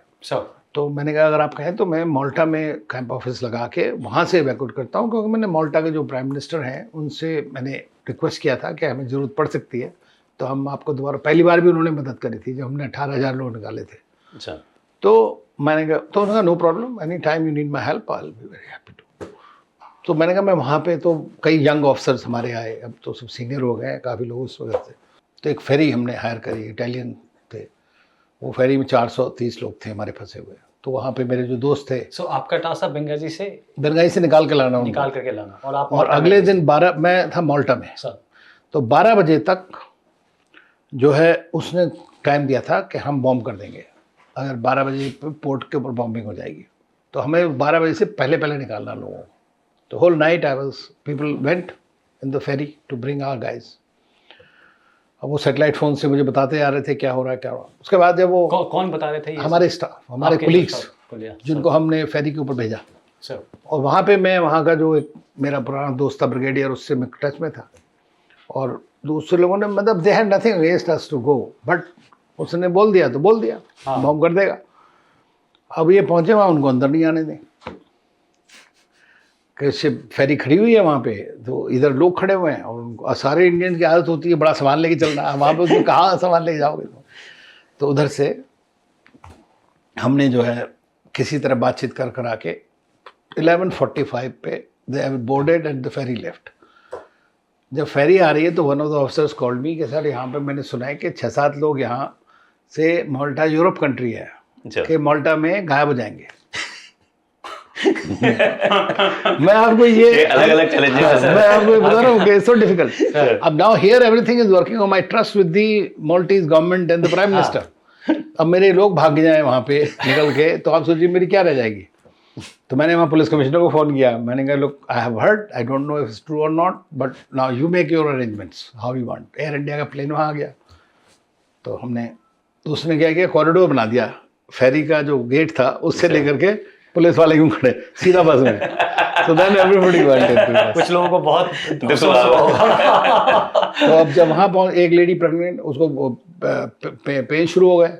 फिर उसको हमने रोक के वो करो हॉस्पिटल में लगवाया. अब मैं आ गया, इंडिया आया. मैं यहाँ पे अपने हमारे जो प्रेसिडेंट के कॉल ऑन करनी होती है वो सब करके जब मैं एयरपोर्ट पे जा रहा हूँ सडनली 4-5 लोग मुझे आए. नमस्ते सर, नमस्ते सर. मैंने कहा भाई हाँ बताओ आप कौन है, ऐसे पूछा. You don't remember those 30 faces because but I was addressing them, meeting them.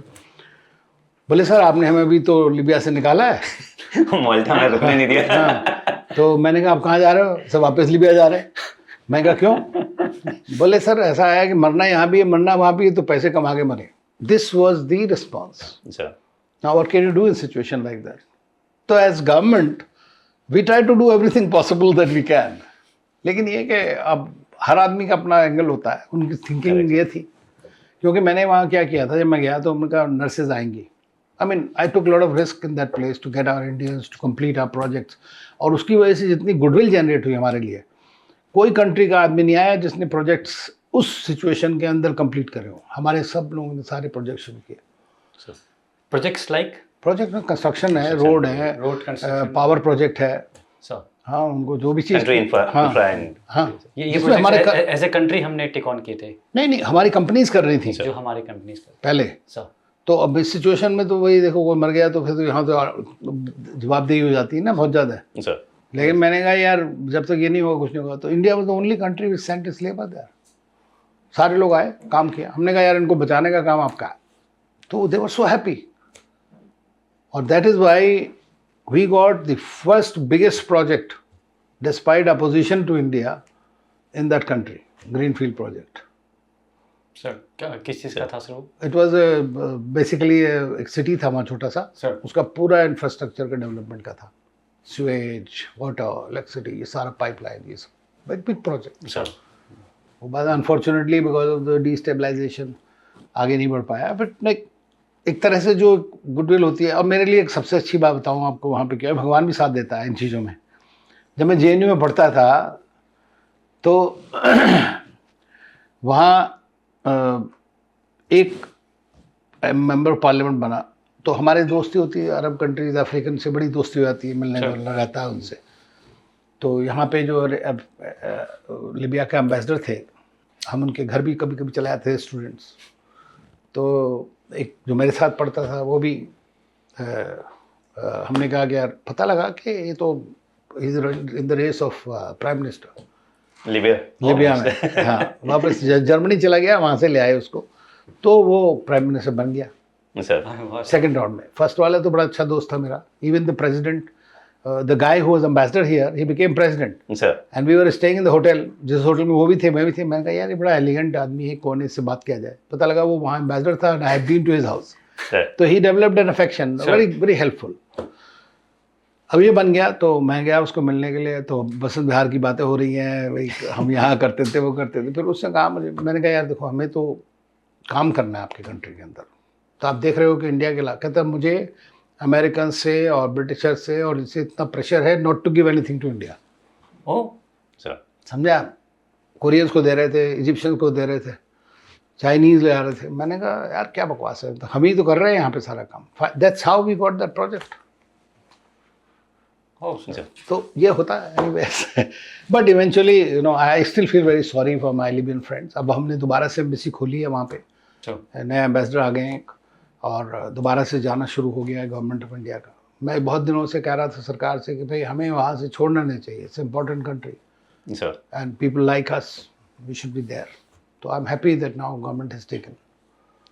Posted in ambassador, embassy खुल गई है, दोबारा से काम शुरू हो गया। Sir coming to now Jordan, तो जॉर्डन सर इंडिया के लिए किस तरह से इम्पोर्टेंट है?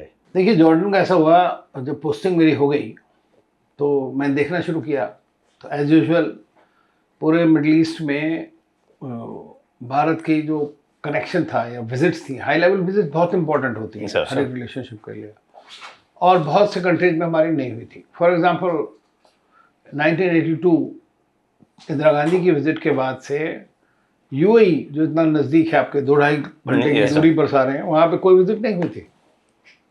तो प्रधानमंत्री मोदी तो 8 बार गए हैं वहाँ, तो एक चेंज आया है यहाँ पे फॉरेन पॉलिसी का बहुत बड़ा ड्यूरिंग प्राइम मिनिस्टर मोदी के टाइम पे।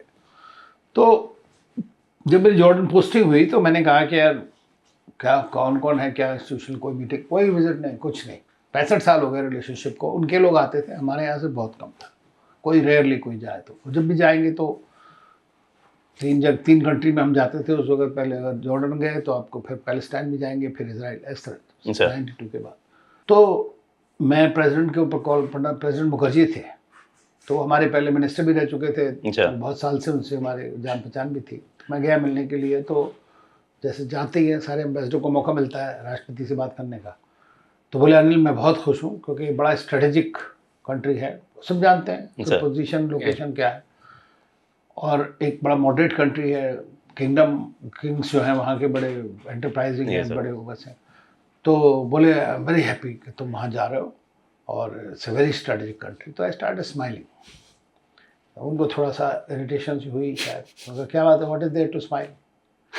तो मैंने कहा सर अगर if it is so, I also know, you also know, मैंने कहा it is, if it is so important, तो why is it that we did not have a single visit by Indian Prime Minister and the President, Indian Vice President और the Foreign Minister even bilateral? तो मैंने कहा ये तो sir जब सा नहीं, अगर है तो हमें कुछ ना कुछ तो करना चाहिए। और मैंने कहा हमारा जो जॉइंट कमीशन है 9 साल से नहीं मिला है, कुछ नहीं। रीज़न इज़ कि हमारे यहाँ पे एक कुछ थिंकिंग हो गई थी दिल्ली में कि ये सारे इस्लामिक कंट्री जो हैं OIC का हिस्सा है, और पाकिस्तान से इनकी दोस्ती है, तो हमारे से हो ही नहीं सकती।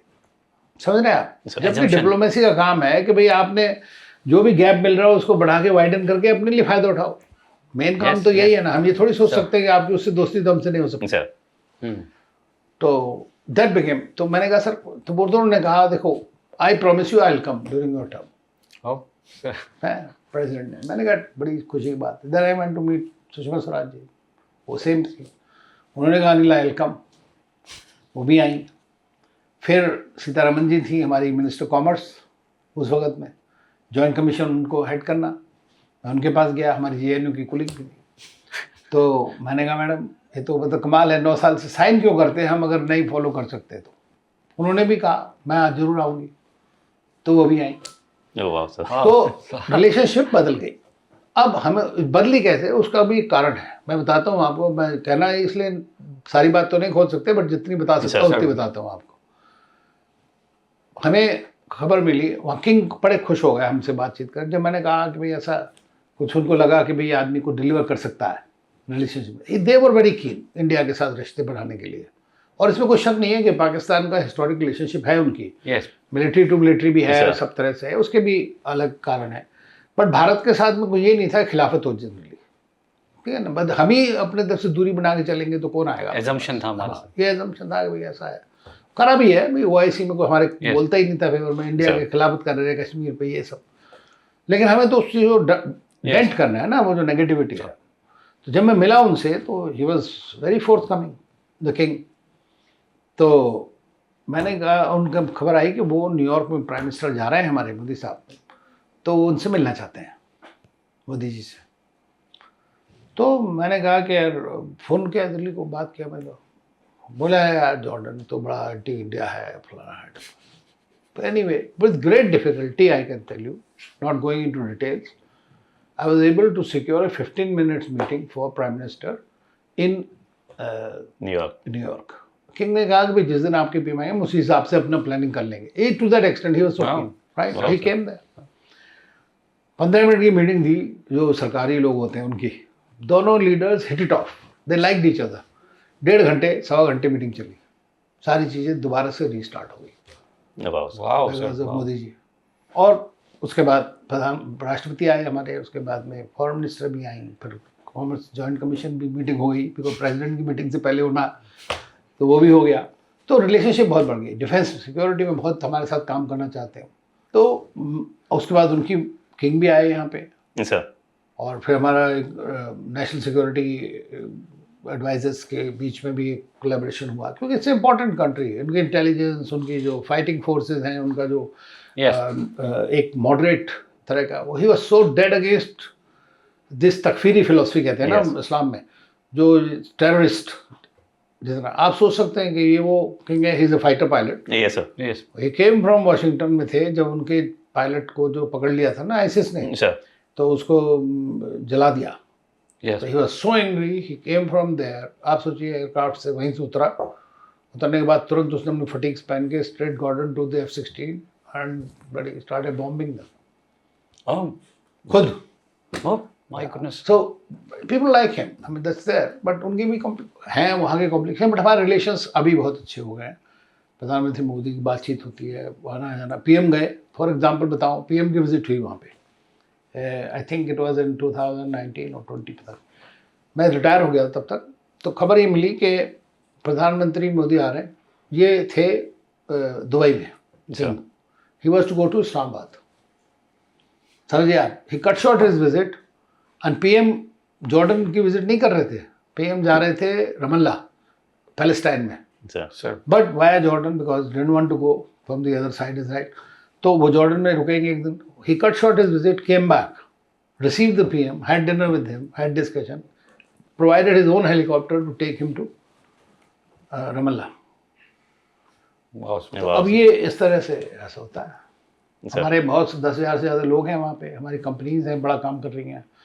जॉर्डन ऐसा कंट्री है जिसके फ्री ट्रेड एग्रीमेंट्स हैं मैक्सिमम नंबर ऑफ कंट्रीज़ के साथ। तो अगर आप कुछ चीज़ वहाँ पे सेटअप करेंगे, क्योंकि उनका मेनली टूरिज्म ही है ना वहाँ पे, वो पेट्रा देखिए आपने, वर्ल्ड का वंडर है इस तरह का, beautiful country, 10,000 year continuous habitation. तो plus the king is also the custodian of holy mosque in Jerusalem. तो ये और क्रिश्चियन फैसिलिटीज आल्सो। तो आई थिंक दैट एक इम्पोर्टेंट छोटा कंट्री, एक important country and wanting friendship with you. देखिए foreign policy में जीरो सम गेम नहीं होता, या तो आप अलायंस में विश्वास करिएगा, आप अलायंस में विश्वास नहीं करते हैं तो फिर या तो आप नेटो में रहिए या फिर वार्सा पैक्ट में थे, ठीक है ना। बड़ा वो हमारा तो वो सिस्टम नहीं, हम तो ऑनलाइन टाइप है, तो हमें तो सबसे रखनी पड़ेगी। सर जॉर्डन से आगे चलते हैं सर। अभी आपने कुछ देर पहले जब बताया था, तो आपने बताया था कि एक कंट्री जहां इंडियंस को सबसे ज़्यादा प्यार करते हैं वो है मंगोलिया। जी बिल्कुल, कोई शक की बात नहीं, मेरा पर्सनल एक्सपीरियंस है। मैं एक्चुअली उस वक्त बांग्लादेश में था और मुझे मंगोलिया के बारे में कोई ज्ञान नहीं था बिल्कुल भी, लेकिन मैंने एक अखबार पढ़ा, उसमें एक न्यूज़ थी कि the next Indian ambassador to Mongolia is a Buddhist monk Rinpoche Kushak Bakula from Ladakh. He was from Ladakh, उनकी अपनी मोनास्ट्री है पढ़ा। तो आई गॉट वेरी एंटाइज्ड। मैं कहा यार बड़ी कमाल की चीज़ है, कैसे ऐसे पॉलिटिको रिलीजियस लीडर के अंडर में काम करके, बुद्धिस्ट मंक है और पॉलिटिशियन भी हैं, एक अलग ही तरह का नंबर 2 उनके जैसे डिप्टी के रूप में, तो एक अलग ही एक वो मिलेगा। और ये किस साल की बात कर रहे हैं? ये 1990। ओह 1990 सर।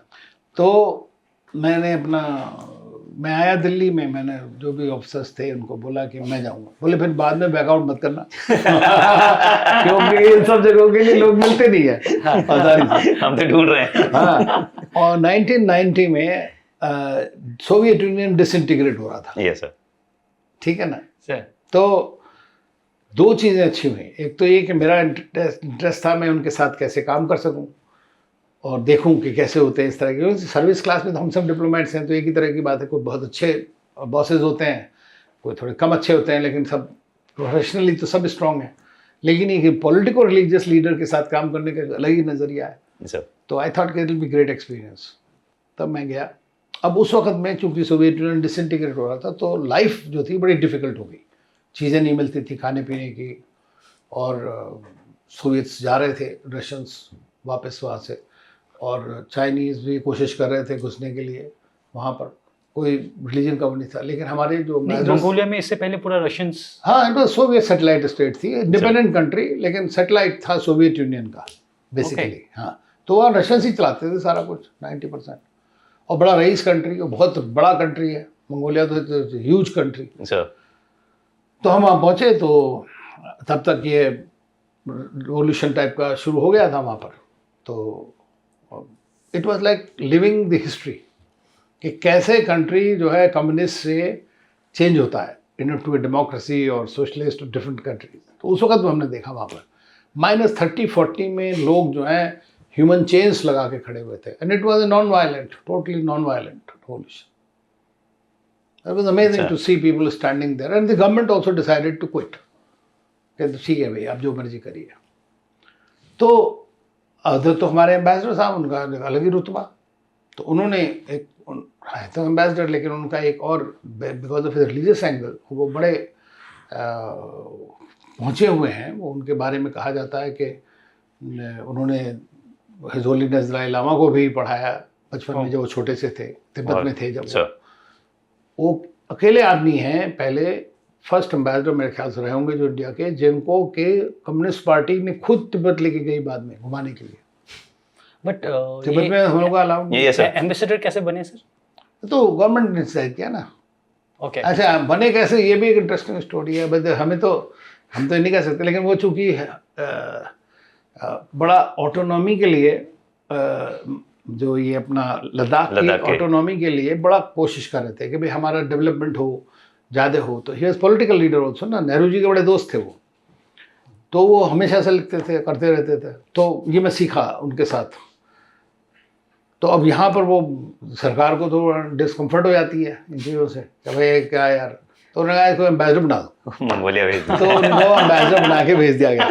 ठीक है, वो चले गए, वहाँ पर जाते रहते थे। वो तो बुद्धिस्ट कॉन्फ्रेंस होती थी उसमें। अब वो जब वहाँ पहुँच गए तो उन्होंने कहा कि भाई अब चलो मैं बुद्धिज़्म को रिवाइव करता हूँ। तो वहाँ पे एक ही मोनास्ट्री थी। और एक बार मुझे याद है, मैं बैठा था तो उन्होंने फ़ोन आया उनका कि उनका ड्राइवर नहीं आया था। तो उन्होंने मुझे कहा कि विनायक साहब आप मुझे मोनास्ट्री तक छोड़ देंगे? तो मैंने कहा सर इट्स एन ऑनर, मैं उनको गाड़ी में बिठा के ले आ रहा हूँ। आप सोच सकते हैं मोनास्ट्री जो है वो हिल के ऊपर है, -30-35 degree temperature. People were lined up नीचे से ऊपर तक, और उनका रोब छू लें या गाड़ी को भी छू लें तो वो सोचते बड़ी बात हुई। तो they used to treat him like living God.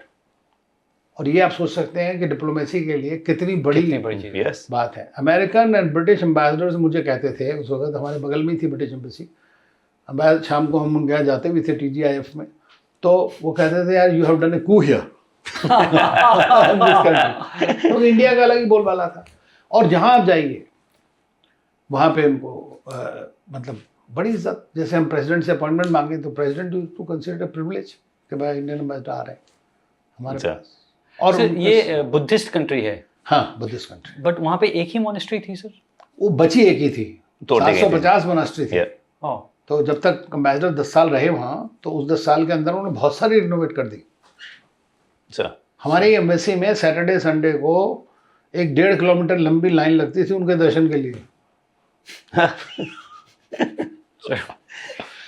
एक बात बताता हूँ, अभी तो विश्वास करे ना करे कोई तो दूसरी बात है। This happened in front of me. एक दिन उनका जो उनके सिस्टर का सन इन लॉ जो उनके PS थे वो नहीं थे। तो इंटरप्रेटर मेरे पास आई, बोले एम्बेसडर बुला रहे हैं आपको। तो मैं एम्बेसडर के रूम में गया तो वहाँ एक बड़ा लंबा बुढ़ा आदमी लेटा हुआ था फर्श के ऊपर, 90 years old, और वो उठे ही ना। तो एम्बेसडर ने उससे कह रहे, वो कहता है कि मेरे को आप ऐसा वो करो कि ताकि मेरी आँख से दिखना शुरू हो जाए। अब वैसे कह रहे यार मैं देखो 78 साल का हूँ, मेरे हार्ट का ऑपरेशन हो गया, ये क्या तो बॉडी है इसमें तो चलता है। वो सुनी ना, नहीं आपको आशीर्वाद देना है। तो मुझे बोले भाई समझाओ। अब मैं क्या समझाऊँ सर, आप इसको कुछ दे दो। मैंने कुछ ब्लेसिंग दे दीजिए, कुछ दे दीजिए इसको ताकि ये नहीं जाएगा। तो उन्होंने वो अपना ये जो बुद्धिस्ट मंक्स जो थे जनरली वो बीज होते हैं इनके, और वो सब करके वाटर करके वो दे दिया, डालते रहो भाई ठीक है, चला गया। अब हम तो बोले कि 3-4 महीने के बाद में एक आदमी इतना बड़ा बकरा रख के आ गया एम्बेसी में, सेम फेलो। तो आई कैन सी ओह सो आप देखिए या उसकी श्रद्धा है या क्या थी, but it was like same way. वहाँ के फॉरेन मिनिस्टर थे, उनको बच्चे नहीं हो रहे थे, तो उन्होंने पूजा कराई उनसे। तो इस तरह का मतलब ऐसा हमारा वो हो गया वहाँ पर विश्वास था सर। के लोगों का कि उनको वो लिविंग गॉड की तरह मानते थे। तो इट्स यू कैन इमेजिन अच्छा। कि अच्छा इधर में प्रधानमंत्री को सीधा चिट्ठी लिखते थे, हम भी लिखते थे, ड्राफ्ट करते थे उनके लिए। कुछ काम कराना है, जैसे हमें पहले दो स्लॉट देते थे हम उनको हाईटेक में ट्रेनिंग के लिए। अच्छा। तो मैंने कहा सर ये तो इनको आसान काम है, इनको जितना ज़्यादा भेजेंगे इंडिया एक्सपोज होंगे, देखेंगे वहाँ पे लोग। गवर्नमेंट ने उनकी वजह से कह दिया फ्री, जितना मर्जी ले आओ। मैं समझा नहीं सर ये। जैसे हम स्कॉलरशिप देते हैं ना, Yes, दो sir. Slot, scholarship Sir. तो दो थे उस वक्त। तो बाद में हमारा ओपन एंडेड हो गया अच्छा, मंगोलियन स्टूडेंट्स इंडिया में यहाँ आने के लिए, अच्छा। हाँ, तो पढ़ने के लिए अच्छा अच्छा। या ऑफिसर्स हैं उनकी ट्रेनिंग के लिए डिफरेंट। तो हर मिनिस्ट्री के किसी भी डिपार्टमेंट में आप चले जाएंगे, वहाँ पे इंडिया ट्रेंड आदमी मिलता था। अच्छा। एंड अभी भी है सर ऐसा? अब पता नहीं मुझे, इतना तो नहीं होगा, बट बिकॉज हमें तो 161 कंट्री को देना होता है। अच्छा ऐसा। लेकिन जितनी उनकी रिक्वायरमेंट है, मैं जानता हूँ कि वो गवर्नमेंट बड़ा केयरफुली उसको कंसिडर करती है। ये तो बात पक्की है। इंसिडेंटली सर, आप लोगों ने अच्छा काम किया तो I got a meritorious service medal. अरे congratulations. That was long time back. नहीं, अब तो हमारा मिलिट्री एक्सरसाइजेज और हमारा वहाँ पे रिफाइनरी लग रही है बहुत बड़ी, बड़ी सारी इंडियन आईटी कंपनीज हैं वहाँ पर। Mongolia sir. हाँ, इनफैक्ट सर आपने रशिया में भी 2 टेन्योर करे हैं जी जी बिल्कुल। और आपने प्रेसिडेंट पुतिन को काफ़ी शुरू से देखा है सर। तो एक तो कैसी पर्सनैलिटी है उनकी सर, मतलब किस तरह के व्यक्तित्व वाले इंसान देखिए हैं वो? मेरा मानना ये है कि वो एक बड़े strong minded strategically thinking person है, और वो बाय ट्रेनिंग है, अच्छा। बिकॉज केजीबी में थे। और उन्होंने ये भी देखा था कि किस तरह बर्लिन वॉल गिरी और कैसे सोवियत यूनियन डिसइंटीग्रेट हुआ। अच्छा। तो उनको ये था कि ये अमेरिकन डिज़ाइन है डिस्टेबलाइज करने का सोवियत यूनियन की, ठीक है। तो जब वो प्रेसिडेंट प्राइम मिनिस्टर बने पहले थोड़े दिन, अच्छा। 6 महीने के अंदर प्रेसिडेंट प्रेसिडेंट बन बन गए। गए। तो 2 चीज़ उन्होंने बड़ी इंटरेस्टिंग करी। जनरली क्या होता है कि कोई पुराना आपका पोजीशन का बंदा होता है या आपसे पहले वाला, तो आप उसको हाउंड करते हो, ठीक है ना, कि उसके खिलाफ पोस्ट केस चला दो, ये कर दो, वो कर दो। उसने सबसे पहला काम किया कि उनको एक बिल्कुल इम्यूनिटी दे दिया पूरा, उनको उसकी फैमिली को, भाई जो भी कुछ हुआ कोई कुछ नहीं होगा, अब तुम जाओ चुपचाप बैठ जाओ, ठीक है। येल्सिन की, अच्छा ये sir. Yeltsin was a popular leader, Yes, but he yes. Was drunk, all kinds of things, and then he took over. उसके बाद में he called all these top oligarchs, अच्छा। ही टोल्ड देम कि तुमने country का बहुत पैसा चुराया, you should get it back, और अगर नहीं, secondly you will not interfere in the political process of the country, because जिसका पैसा है वो कुछ भी कर सकता है। अच्छा। चोरी तो हुई है वहाँ पे, तो किस तरह से बड़े लोग बन गए ऐसे। And then he started. हमारी रिलेशनशिप बहुत रशिया के साथ बड़ी बिलो नॉर्मल थी उस बीच में, अच्छा। उससे पहले। And I have seen it And, personally changing. Sir ये जस्ट आप 90s की बात कर रहे हैं सर? 99 अच्छा। 99 2000। अच्छा। तो ही बिकेम 99 मिडिल में प्राइम मिनिस्टर बने, 6 महीने के अंदर में प्रेसिडेंट, ये सर। अच्छा। president abdicated. He said that India is a priority for him. और आप सोचिए कि वो जो भी चीज़ें हमें मांगना, पहली बार वहाँ पर हमने उनके ऑयल ब्लॉक्स के अंदर में हमें 20% खरीदे हमने, OVL ने हमारे। पहली बार इंडिया के साथ रिलेशनशिप हुई, एक स्ट्रेटेजिक पार्टनरशिप बनी, एक एनुअल समिट का सिस्टम शुरू हुआ, क्योंकि डिपेंडेंसी तो है ही है हमारी रशिया के Yes, ऊपर, sir. डिफेंस सेक्टर में, Yes. सिक्योरिटी में, स्पेस में, न्यूक्लियर में, सब चीज़ में। तो उसको कैसे बढ़ाया जाए। तो इंडिया ऑल्सो बेनिफिटेड, उनको भी फ़ायदा हुआ, क्योंकि भाई हम भी खरीदते थे इतना सब कुछ उनके यहाँ पे। तो क्योंकि जिस वक्त में उनका ट्रांजिशन चल रहा था फेज़, वो ट्रांजिशन फेज़ बहुत हैरोइंग थी उनके लिए, उन लोगों के लिए। अच्छा। मुझे याद है कि वाजपेयी जी जब आए थे, मोदी जी भी उनके साथ आए थे, उस वक्त में हमने, जब चीफ मिनिस्टर थे ये, तो वहाँ पर एक अस्त्राखान के साथ, गुजरात और अस्त्राखान के बीच में एक एग्रीमेंट साइन हुआ था। अच्छा। तो वहाँ पर सबने देखा भाई किस तरह से हो रहा है। तो ये जो चीज़ें हैं, मैं समझता हूँ रिलेशन तब से आज तक, मोदी जी के साथ बहुत अच्छे रिलेशन हैं उनके। और एक इंटरेस्टिंग चीज़ बता दूँ मैं आपको कि अलमाटी में एक सीका कॉन्फ्रेंस हुई थी उस वक्त 2002 में। अच्छा। तो उसमें वाजपेयी जी हमारी तरफ से आए थे और मुशर्रफ पाकिस्तान से आए थे, ठीक है। तो हम जो डिफरेंस जिस तरह का है, देखिए, तो मैं वहाँ पे था जहाँ पे पुतिन ठहरे हुए थे, दाचा था उनका, दाचा बोलता बड़ा सा विला, अच्छा, उसके अंदर ठहरे थे। मैं नीचे फॉरेन मिनिस्टर के साथ खड़ा था, पाकिस्तानी आ गया, मुशर्रफ आया, तो जब मुशर्रफ आ गया खड़ा हो गया, देन ही केम डाउन, ठीक है। उसके बाद में मीटिंग हुई उनकी, 20 मिनट में मीटिंग ख़त्म हो गई। जब चले गए तो हमने फ़ोन कर दिया अपने वहाँ कि भाई अब चले गए हैं, अब आप आ जाए। तो हमारे वाजपेयी जी आए। वाजपेयी जी के तो पैरों में दर्द था, अच्छा, या नहीं चल पाते। अभी हम खड़े हुए हैं यहाँ पे, जब तक हमारी गाड़ी आएगी, ही केम डाउन, पहले Putin was standing with us here waiting, 10 minute पहले, My और goodness. went to the car, held his hand, walked with him to the conference room, and likewise he saw. That shows the difference. Yes, मुझे 99 में जब कारगिल हुआ तो हमारे को oil seals की कमी हो गई एयरक्राफ्ट्स के लिए। अच्छा, तो अब ढूंढे तो जो उस वक्त में एयर मार्शल बारबोरा जो थे, ही वॉज द एयर अटैचे। अच्छा, तो उन्होंने कहा ये क्या किया जाए, तो फ़ौरन बातचीत किया। उन्होंने कहा अच्छा हम बताते हैं आपको कहाँ है। Normally buying anything is a big process, but war चल रहा है। तुरंत उन्होंने कहा कि आप देखिए वहाँ फलानी जगह पे ये चीज़ें हैं, आपको जितना चाहिए ले लीजिए, हाँ, और अगर आपके पास प्लेन नहीं है ले जाने के लिए तो हम आपको प्लेन भी प्रोवाइड कर देंगे इंडिया के। तो ये होती है दोस्ती। करेक्ट है। तो इसीलिए मेरा मानना यह है कि रिलेशनशिप में ट्रस्ट बहुत इंपॉर्टेंट है। आज है सर क्या वो? आज हम उतने ही रशिया आज के साथ भी। क्लोज हैं? हाँ, आई थिंक सो, आज भी है। अच्छा, देखिए अब क्या हो गया कि ज़माना बदल गया। यस, अब ये नहीं है कि इतने सारे कंट्रीज हैं सब स्ट्रांग हो गए हैं, दोबारा से जियोपॉलिटिकल डिवाइड शुरू हो रहा है। बिकॉज सर रशिया और चाइना और रशिया पाकिस्तान का भी रिलेशन काफी बहुत बेटर क्लोज हो गए है हैं सर। नहीं नहीं, रशिया और चाइना, पाकिस्तान तो इतना नहीं है, सर। बट पाकिस्तान को सब यूज़ करते हैं। पाकिस्तान की मैं कहता हूँ हमेशा उनकी न्यूसेंस वैल्यू है, वो कैश करते हैं हर एक के साथ, सर, चाहे वो अमेरिका है चाहे रशिया है, कुछ है, बट कंपेरिजन नहीं है कोई इसमें। China definitely there is a comparison, yes, so they are very close to China, no doubt, internationally. But Russians को अगर आप जानेंगे तो आप देखेंगे बड़े प्राउड लोग होते हैं, वो कभी सबसर्वेंट नहीं हो सकते। Civilisational countries can not be subservient. Sir, तो उनको चाहिए इस वक्त चाइना, और चाइना को भी रशिया चाहिए, लेकिन चाइना को रशिया चाहिए, रशिया को चाइना चाहिए वेस्ट को काउंटर करने के लिए। यस, लेकिन मेरा मानना है कि वो इंडिया के साथ ज़्यादा दोस्ती इसलिए बनाना चाहते हैं ताकि चाइना का भी इन्फ्लुएंस काउंटर कर सकें। सर, तो इसको हमें इस तरह देखना पड़ेगा, बायलैटरली नहीं देखना है, ट्राइलैटरली आप trilateral देखेंगे, देखना है। Then you will have a strategic dimension of it. Sir, तो दोस्ती तो है ये, देखिए हर समय किसी भी तरह की है। मोदी जी के साथ इतनी पक्की दोस्ती है उनकी।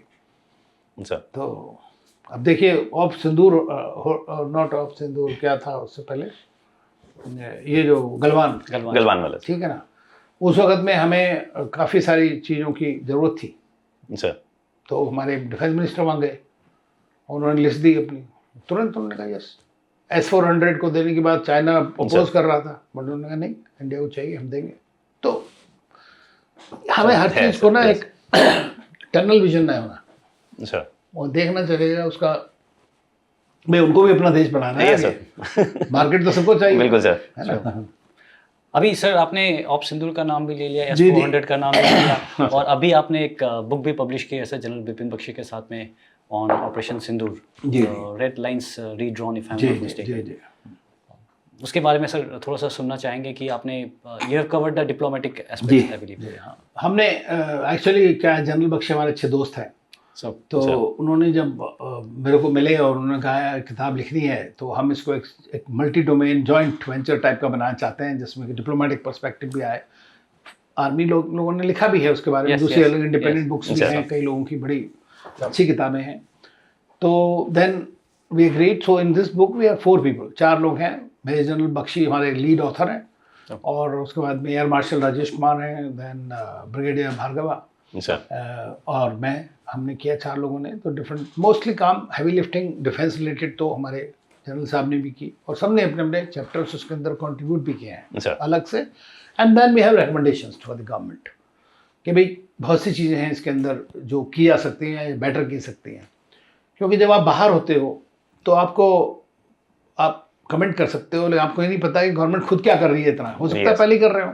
सब तो इस बुक के लिए सबसे अच्छी बात जो थी वो ये थी कि हमने सबको क्वेश्चनर्स भेजी तीनों फोर्सेस के लिए, और जो हमारे जो डेलीगेशन गए थे उसके एम्बेसडर पंकज सरन की बात आपने अच्छा। कही, we had a meeting with him कि भाई ये जो डेलीगेशन गया था सिंधु के बाद पार्लियामेंट्री का, तो हेग वहाँ तो सब क्या हुआ, तो वो उनका भी इनपुट, उनका क्रेडिट भी दिया है उसके अंदर।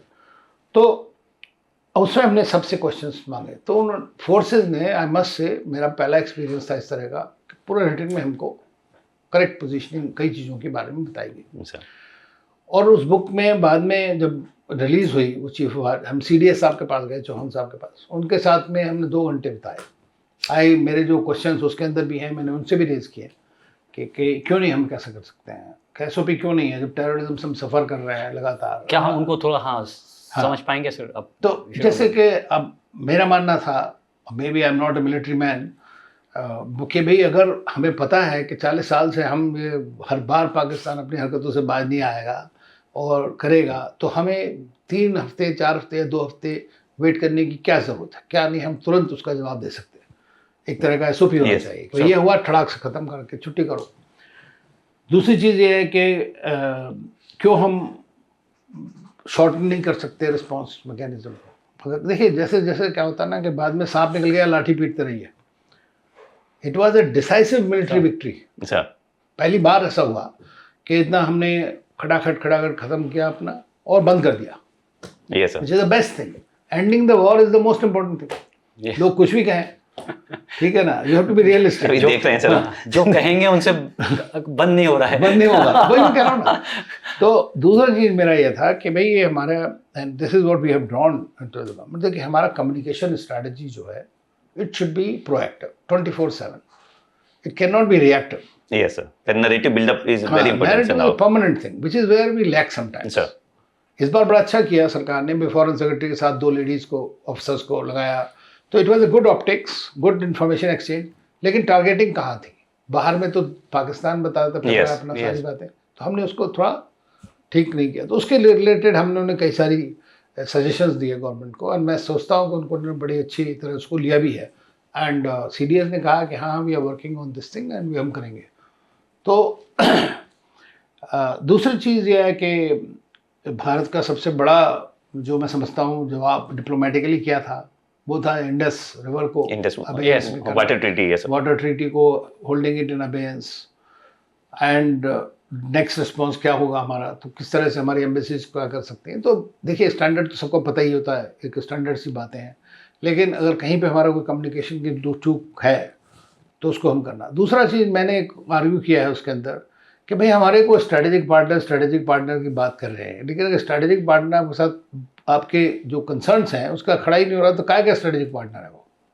Yes, sure. So I say we need to recalibrate our mindset. Who is dependable? There are 2 countries who stood with you, Israel and Russia. Sure. Russians भी शुरू में थोड़ा ऐसा कर रहे थे, पर समझ गए कि यार इंडिया नाराज हो जाएगा, तो पुतिन ने खुद प्राइम मिनिस्टर को फ़ोन किया, बताया। तो ये सारी चीज़ें हमने लिखी हैं। Then I have collated the responses of many countries, हर एक ने कंडेम किया, लेकिन इंक्लूडिंग पाकिस्तान एंड टर्की। लेकिन जब आया ऑफ सिंदूर का मामला, तो आपके साथ खड़ा होने कोई नहीं। Not that we need anybody, but अगर आपके खिलाफ होंगे लोग तो आपको थोड़ा जरा नैरेटिव बिल्डिंग में, एक्सप्लेनिंग में डिफिकल्टी होती है। इसीलिए एक मल्टी पार्टी डेलीगेशन गवर्नमेंट ने भेजा। हालांकि मेरा मानना था कि शायद हमें जब भी भेजना चाहिए जैसे पहलगाम हुआ, rather than after of Sindhu, वो बिल्डअप हो जाता सर। हाँ, क्योंकि आपको हम विक्टिम हैं, उसके बाद पाकिस्तान कहता मैं विक्टिम हो गया। भाई हमारे यहाँ पे अटैक हुआ है, सबको पता है। अब TRF का था जिसने मारा, पहले ऑप्ट किया, पहले उन्होंने एक्सेप्ट किया, फिर कहा नहीं ये वो सब। अमेरिकन को नहीं माना, 1 महीने के अंदर अमेरिकन ने वो TRF को डिक्लेयर कर दिया foreign terrorist organisation. That's the biggest proof you have. और जो भाई काला चोर है उसको तो अब दिखाना ही पड़ेगा ना, वो तो काला ही है, उसको दिख ही रहा सब दुनिया को, अब वो उसको वाइट तो नहीं कर सकते। लेकिन आपने तो बताना पड़ेगा बार बार, भैया ये आप इसके साथ की दोस्ती कर, उसका वो फायदा आज तक उठा रहे हैं। इनफैक्ट सर आज की डेट में जो लड़ाई है वो शायद नैरेटिव बिल्डअप और इसी की है कि ऑप्टिक्स आपके बिल्कुल आप तो आर्मी के लोग हैं, आप जानते हैं कि आजकल वॉर का जो टोटल मेथोडोलॉजी चेंज हो गया है। ये नॉन कॉन्टैक्ट वॉरफेयर टुडे आजकल पूरा का पूरा ऐसे, लेकिन कॉग्निटिव वॉरफेयर में तो ये सब चीज़ें आती हैं कि भाई आपने तो narrative building is very important, because we are democracy. अगर आप इस तरह का कंट्री हो, टोटलिटेरियन स्टेट, फिर आप जो भी कर दो कोई पूछता नहीं है। तो इसलिए ज़रूरी पड़ता है। तो ये है, तो book was well received Sure. And I am happy that the chief of army staff came to release the book, Oh, boss. और द्विवेदी साहब, और उन्होंने कहा कि this is as close to reality as it can be sir about the book. Sure. सर आपने कुछ tenure अपना यूरोप में भी काटा है, जी। एंड अभी जब हम बात करते हैं तो generally Russia, China and US की बात होती है। यूरोप शायद अपना प्रोमिनेंस उतना नहीं रहा है या थोड़ा सा कम होता जा रहा है। अगर हम देखें कि यूके और मैक्सिमम यूरोप की हालत थोड़ी सी वीक हो गई है, बट आज की डेट में अगर हम बात करते हैं तो यूरोप की इंपॉर्टेंस कितनी है सर, एंड यूरोपियंस का जो एटीट्यूड इंडियंस के लिए वो कैसा है? देखिए, यूरोप वाले पहले तो कुछ नहीं समझते थे किसी को, सर ठीक है ना, क्योंकि वो सारे एक थे। Yes, अब sir. आजकल ट्रांसएटलांटिक अलायंस जो है उसके अंदर भी रप्चर हो गया। Yes. तो मैं समझता हूँ कि एक सबसे बड़ा फायदा जो ट्रम्प की स्टाइल का है वो हमें भी मिला है। सर और मैं तो ये भी कहता हूँ कई बार अपने उसमें इंट्रैक्शंस में कि भाई बड़ा अच्छा हुआ कि ट्रम्प ने हमारे ऊपर टैरिफ लगाई। सर कम से कम उसका ट्रू कलर पता लग गया हमको कि आपकी लिमिटेशंस क्या है आपकी रिलेशनशिप। Correct sir. ठीक है ना, इट्स वेरी इंपॉर्टेंट। नहीं तो आप अपने ख्वाब में ही रहते सर तो आप अपने डाइवर्सिफाई कर सकते हैं रिलेशनशिप। यही गवर्नमेंट ने किया। सर तो गवर्नमेंट ने अब यूरोप के साथ देखिए, उसके चलते जो हमारी ट्रीटी 18 साल से हम डिस्कस कर रहे थे, free trade agreement Yes, Europe के साथ साइन हो गया। यस सर 5 कंट्रीज और यूरोप के हैं, उनके साथ साइन हो गया। अलग से ECFTA है, उसमें वो $100 बिलियन वो भी लाएंगे, इन्वेस्टमेंट भी करेंगे। आपका ऑस्ट्रेलिया, यूके, UAE कितने कंट्रीज के साथ में साइन हो गया।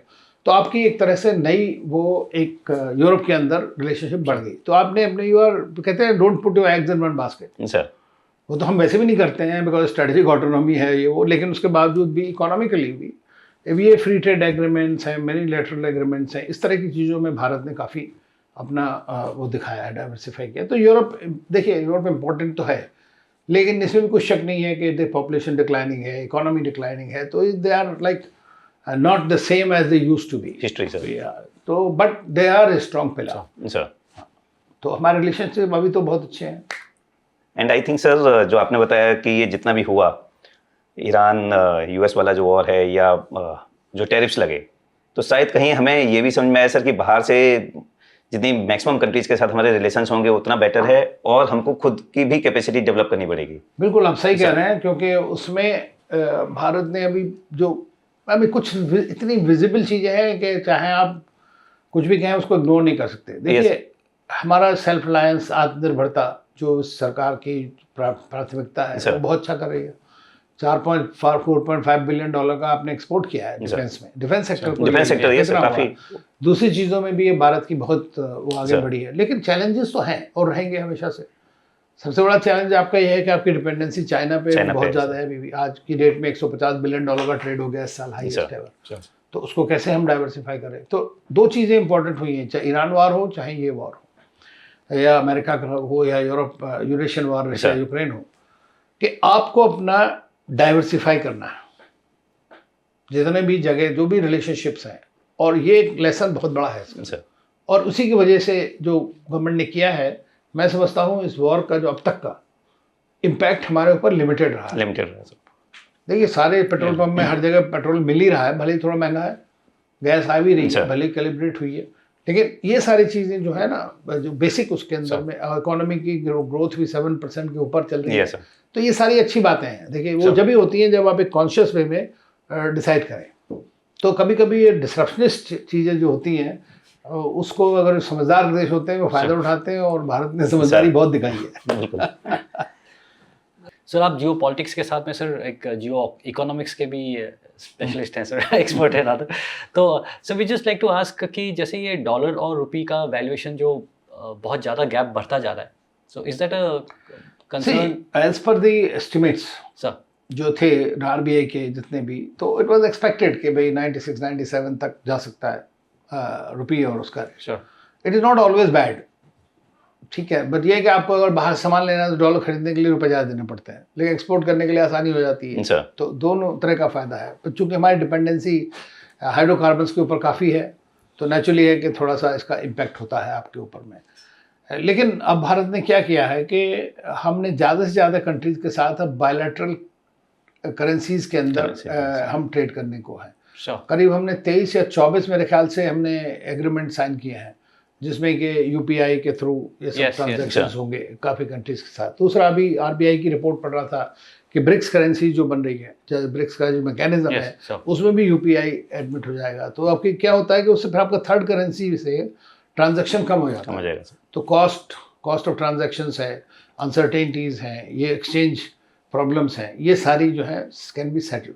तो ये एक मैं समझता हूँ बहुत अच्छा जो सरकार ने किया। दूसरी चीज़ हम बहुत सारे कंट्रीज़ को असिस्टेंस देते हैं, लाइन्स ऑफ क्रेडिट देते हैं, ये वो, अब वो सबको भी हमने रुपीज़ में करना शुरू कर सर। दिया है। तो आपको अपनी करेंसी को स्ट्रांग बनाना है बेसिकली। Yes, ये है वो, this is how it is happening. उससे भी काफी यूएस को प्रॉब्लम हो रही है हाँ, सर। नहीं उनको प्रॉब्लम हो रही है, अपने किया हुआ है, यस वो किसी और ने नहीं किया है। वो जो यूएस डी डॉलराइजेशन की Yeah, बात है अभी yes. बहुत दूर है, वो अभी होगा नहीं एकदम Sir. से, but definitely trend is there. देखिए जब उन्होंने आज तक सारी दुनिया डॉलर को भगवान मान रही है एक तरह से, ठीक है ना, आप एक दूसरे कंट्री का ऊपर सैंक्शन लगाने के चक्कर में आप उसके 360 बिलियन डॉलर अपने कब्जे में कर लें, कहते हैं आपका है ही नहीं।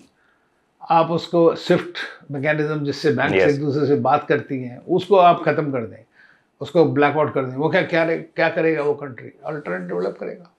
वही Sure. चाइना, रशिया सब कर रहे हैं। तो आज more and more countries are doing that. India also learn about it all. भाई हमारी तो बड़ी इकोनॉमी, बड़े सारे लोग हैं, सबसे ज़्यादा दुनिया की पॉपुलेशन है, तो हमें तो और भी ज़्यादा प्रिकॉशन। तो this is why it is happening. Digitisation, UPI, digital public infrastructure जो इंडिया लीड ले रहा है सब चीज़ों के अंदर में, उसका मेन कारण ये है, लेकिन किया उन्हीं का भाइयों का है। सर। देखिए जब ये रशिया यूक्रेन वॉर शुरू हुआ तो उसके बाद में अमेरिका ने रशिया के ऊपर बहुत सारे सैंक्शंस लगाई।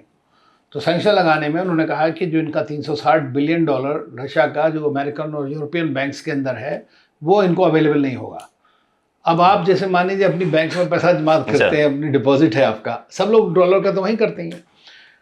कल को बैंक बोल दे नहीं ये आपका पैसा नहीं है तो मेरा हो गया, ठीक है ना, ये सिचुएशन हुई है। दूसरी चीज एक स्विफ्ट एक मैकेनिज्म है जिसके थ्रू बैंक एक दूसरे से बात करती हैं, ट्रांसफर करते हैं, राइट। स्विफ्ट से आपने उसको कह दिया कि Russia will no longer be part of SWIFT, तो आप इंटरनेशनली आप ट्रेड नहीं कर सकते, बात नहीं कर सकते। तो उन्होंने अपना ग्रुप बनाया, उन्होंने अपनी मैकेनिज्म बनाई, चाइना ने अपना बना लिया, इंडिया ने अपना बना लिया, तो इस तरह करके कई कंट्रीज बना रहे हैं उसको। तो ये सिचुएशन है। आपको बताऊं मैं, जब ये हो गया, इसको कहते हैं वेपनाइजेशन ऑफ फाइनेंशियल इंस्ट्रूमेंट्स। ये जो अमेरिका ने किया या वेस्ट ने किया अगेंस्ट रशिया, रशिया ने भी वेपनाइजेशन किया। 3 F's, food, fertiliser and fuel. तो वो देखिए, तो उसके रिस्पॉन्स में तो उसका इम्पैक्ट किस पे पड़ा? गरीब कंट्रीज के ऊपर। सारी इन चीज़ों का फ़र्क जो है, ऐसे ईरान, हर एक कंट्री जिसके पास ऑयल नहीं है वो तो इंपोर्ट करेगा ही ना। अगर ऑयल की सप्लाई कम हो जाए तो सब कंट्रीज के ऊपर इम्पैक्ट होता है। और नॉट ओनली अस, अमेरिका सबसे बड़ा सप्लायर है, उसके बाद में भी वहाँ पे गैस की कीमत कितनी बढ़ गई थी, करेक्ट सर। तो उनको भी फेस करना पड़ा म्यूजिक। तो इंटीग्रेटेड इकोनॉमीज हैं।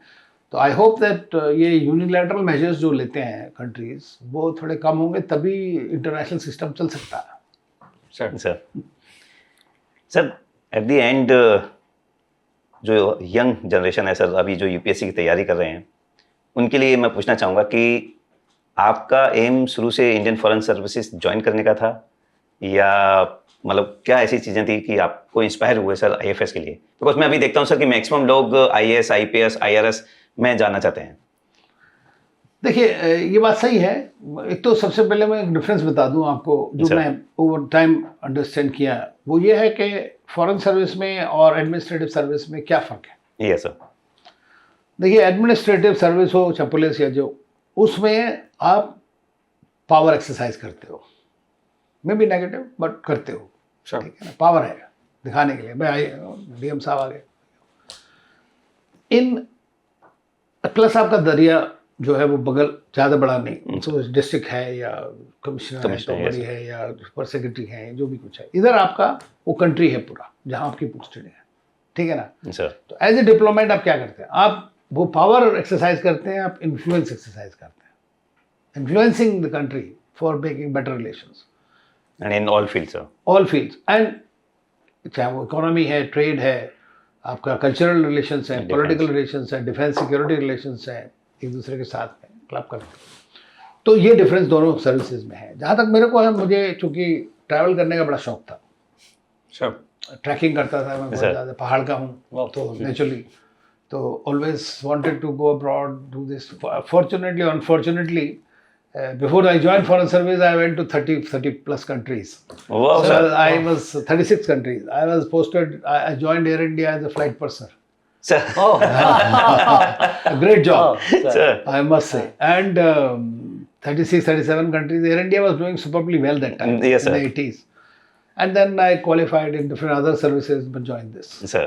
तो मैं फॉरेन सर्विस का एक चार्म था हमेशा से, तो आई ओनली वांटेड टू. तो अगर सर यूथ को इंस्पायर करना हो तो first one my family to join the service. Sir, या अगर सर अभी आज के यूथ को इंस्पायर करना है अगर आपको, तो आप क्या बताना चाहेंगे?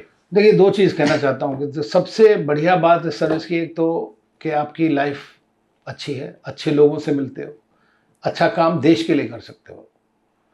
मैं जब अमेरिका में था तो मुझे एक इंटरनेशनल मल्टीनेशनल कॉरपोरेशन ने जॉब ऑफर करी, सर.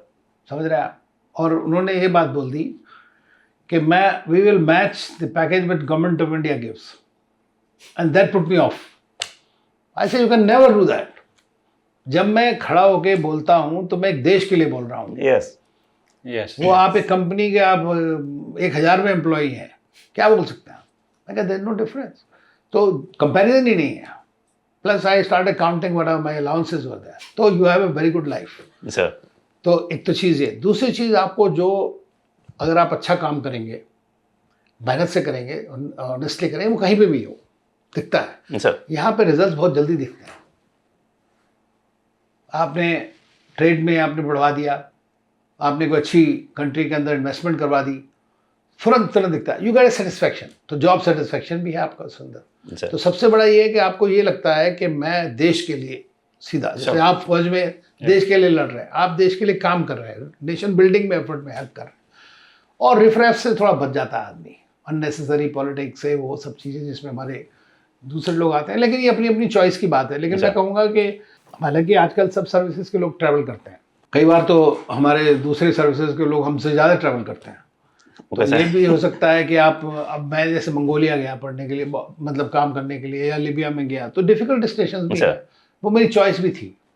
लेकिन आप किसके लिए जा रहे हैं बाहर? आप मस्ती करने तो नहीं जा रहे, तो काम करने जा रहे हैं देश के लिए. और लोगों को ये लगता है कि यार शायद फैमिली के लिए दिक्कत होगी. देखिए, कुछ नहीं होता है. अब आजकल सारा ग्लोबल हो गया, सब घूम रहे हैं, सब जगह जा रहे हैं. With the social media you can always keep contact with everybody, internet of things.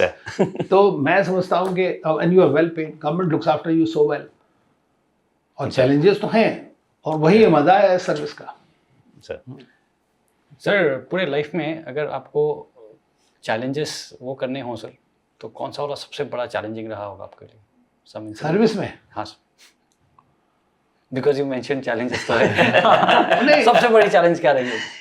देखिए, चैलेंज जो है वो मेरे ख्याल से सबसे ज़्यादा तो मैं समझता हूँ लिबिया में, एज ए पोस्टिंग, पूरी पोस्टिंग. But as I told you के बिकॉज सी, जब रिलेशनशिप चल रही है, नॉर्मल है, तो कोई दिक्कत की बात नहीं है. जब वो नेगेटिव में होती है ना, जहाँ पे आपके खिलाफत कर रहे हैं लोग बहुत ज़्यादा, आपके वो हैं, तो उसको आपने एक नॉर्मलाइज करना, मैं समझता हूँ वो एक बड़ा चैलेंज होता है उसमें. बाकी तो हम लोगों को ट्रेन होती है सब तरह की, ये रूटीन काम तो हम सब करते ही हैं. और चैलेंजेस किस कंट्री में क्या आ जाए किस वक्त में, आज की डेट में तो कुछ नहीं कह सकते हैं. नहीं. Yes, yes. And all my colleagues in the foreign service are doing an amazing job. Sir. Very much they are, sir. Yes. And sir, पूरे आपकी सर्विस में वन फॉरेन लीडर जिसने आपको बहुत इंस्पायर किया हो, आपको लगा हो कि ही इज टू गुड? देखो, मैं फॉरेन में तो मैं क्या बताऊं, फॉरेन लीडर्स तो सब ने, लेकिन हमारे देश में एक से एक बढ़िया लीडर हैं. Sir. You see, we have been blessed actually in that sense, I must say. But among all the foreign leaders in the countries that I have been, some have been very good friends also. Sir. Many people will not like what I'm going to say, but I think that one person I like as a decisive and with clarity is Putin. Sir. Yes. Sure. I think वो शायद हमको दिखता भी है sir पूरे उसमें. मतलब ये वॉर तो बेवकूफ़ी है उनकी, Sir. इसमें कोई शक की बात नहीं है. This war should have not been started, लेकिन उसका श्रेय भी अमेरिकन को जाता है काफ़ी हद तक. Sir. Yes, sir. तो लेकिन ये कि super powers have their own ways of dealing with their things. Sir, अभी हमारी ये नई इनिशिएटिव है sir, Sufi, and we just got to know कि आप भी और आप इनफैक्ट मैम आपसे ज़्यादा और आपकी मैं बेटी तो mentor उनसे भी ज़्यादा पैशनेट पेट लवर्स हैं सर. इसमें कोई शक की बात नहीं है. Actually I have always from my childhood had a good dog. You know, farm also we had many dogs, but we always had a pet dog, including till our last posting. Sir. When we came back from Jordan, he was there with the 8 years in different places in Russia and Libya and all those places. And he passed away, unfortunately. Though my wife is a crazy dog lover, and my daughter is double of that. She already has about 4. Although she lives abroad mostly, but in Goa, whenever she comes here, she lives in Goa. She has a place. She has 4 strays. So 4 जो Indies होते हैं. Yes, sir. Oh, wow, sir. वो Wow. Pickup किया उसने और उनको रखा हुआ है. एक से सुंदर बच्चे हैं वो सारे, और उनको वो सबसे ज़्यादा प्रायोरिटी उसकी वो है. मतलब असली बात ये है. इधर में क्या हुआ कि जब ये दोहा में थी तो अचानक जा करके she picked up one dog जो आके गोदी में बैठ गया. शी वांटेड स्मॉल वन, छोटे छोटे पपीज थे तो पता नहीं अबंडेंट थे, तो उनको पिकअप करके लेके छोड़ के और वो आ गया. वो पतला लंबा बड़ा निकला मिक्स. सर तो वहाँ पे दोहा में हो गया, कतार में ब्लॉकेड हो गया बाय गल्फ कंट्रीज अच्छा 2017-18 में. सर तो अब मैंने कहा यार लड़ाई हो जाएगी तो इंडियन को निकालना है, तो मैं एम्बेसडर से रिक्वेस्ट करूं तो मेरे डॉक्टर को तो निकाल देंगे, लेकिन वो निकलेगी नहीं जब तक कुत्ता नहीं आएगा. तो बड़ी अजीब सिचुएशन हो गई हमारी. तो हमने यहाँ से फ्लाई किया, मैं मेरी वाइफ दोनों जने हम लोग वहाँ गए तो दोहा से. फिर हम वो डॉग को लेके आए अच्छा और वो आज 11 साल का है. यू और आप बस दोहा जाके beautiful सर. dog. हाँ, दोहा से लेके आए हम उसको. तो वाह सर. हमारे यहाँ तो ये आज भी मेरी वाइफ जो है, आप सोचिए कि डेली हमारी जो सोसाइटी में वहाँ पे करीब 17-18 डॉग्स हैं जो स्ट्रीट Sure. में हैं. उनको डेली अपना खाना खिलाना ये सब चलता है. एक और लेडी और भी हैं वो भी. Sure. और उनको 2 कुत्ते बड़े अच्छे लगे वहाँ उनमें से Sure. अलग से. वो बड़ा प्यार करती हैं उनको दोनों कुत्ते.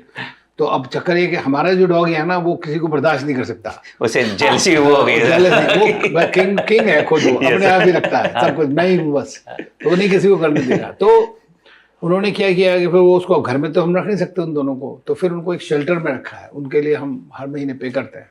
ओके सर हाँ, वो जाती हैं खाना वाना दे के आती हैं. जब जो आदमी कर रहा है सुनील गुड़गांव में, ही इज अमेजिंग फेलो. उसने अपनी पूरी लाइफ डेडिकेट कर रखी है Pets के लिए. कुत्तों को, पेट्स के लिए. अच्छा So you love to be आपको connected actually. congratulate, मैं आपको बधाई देना चाहता हूँ.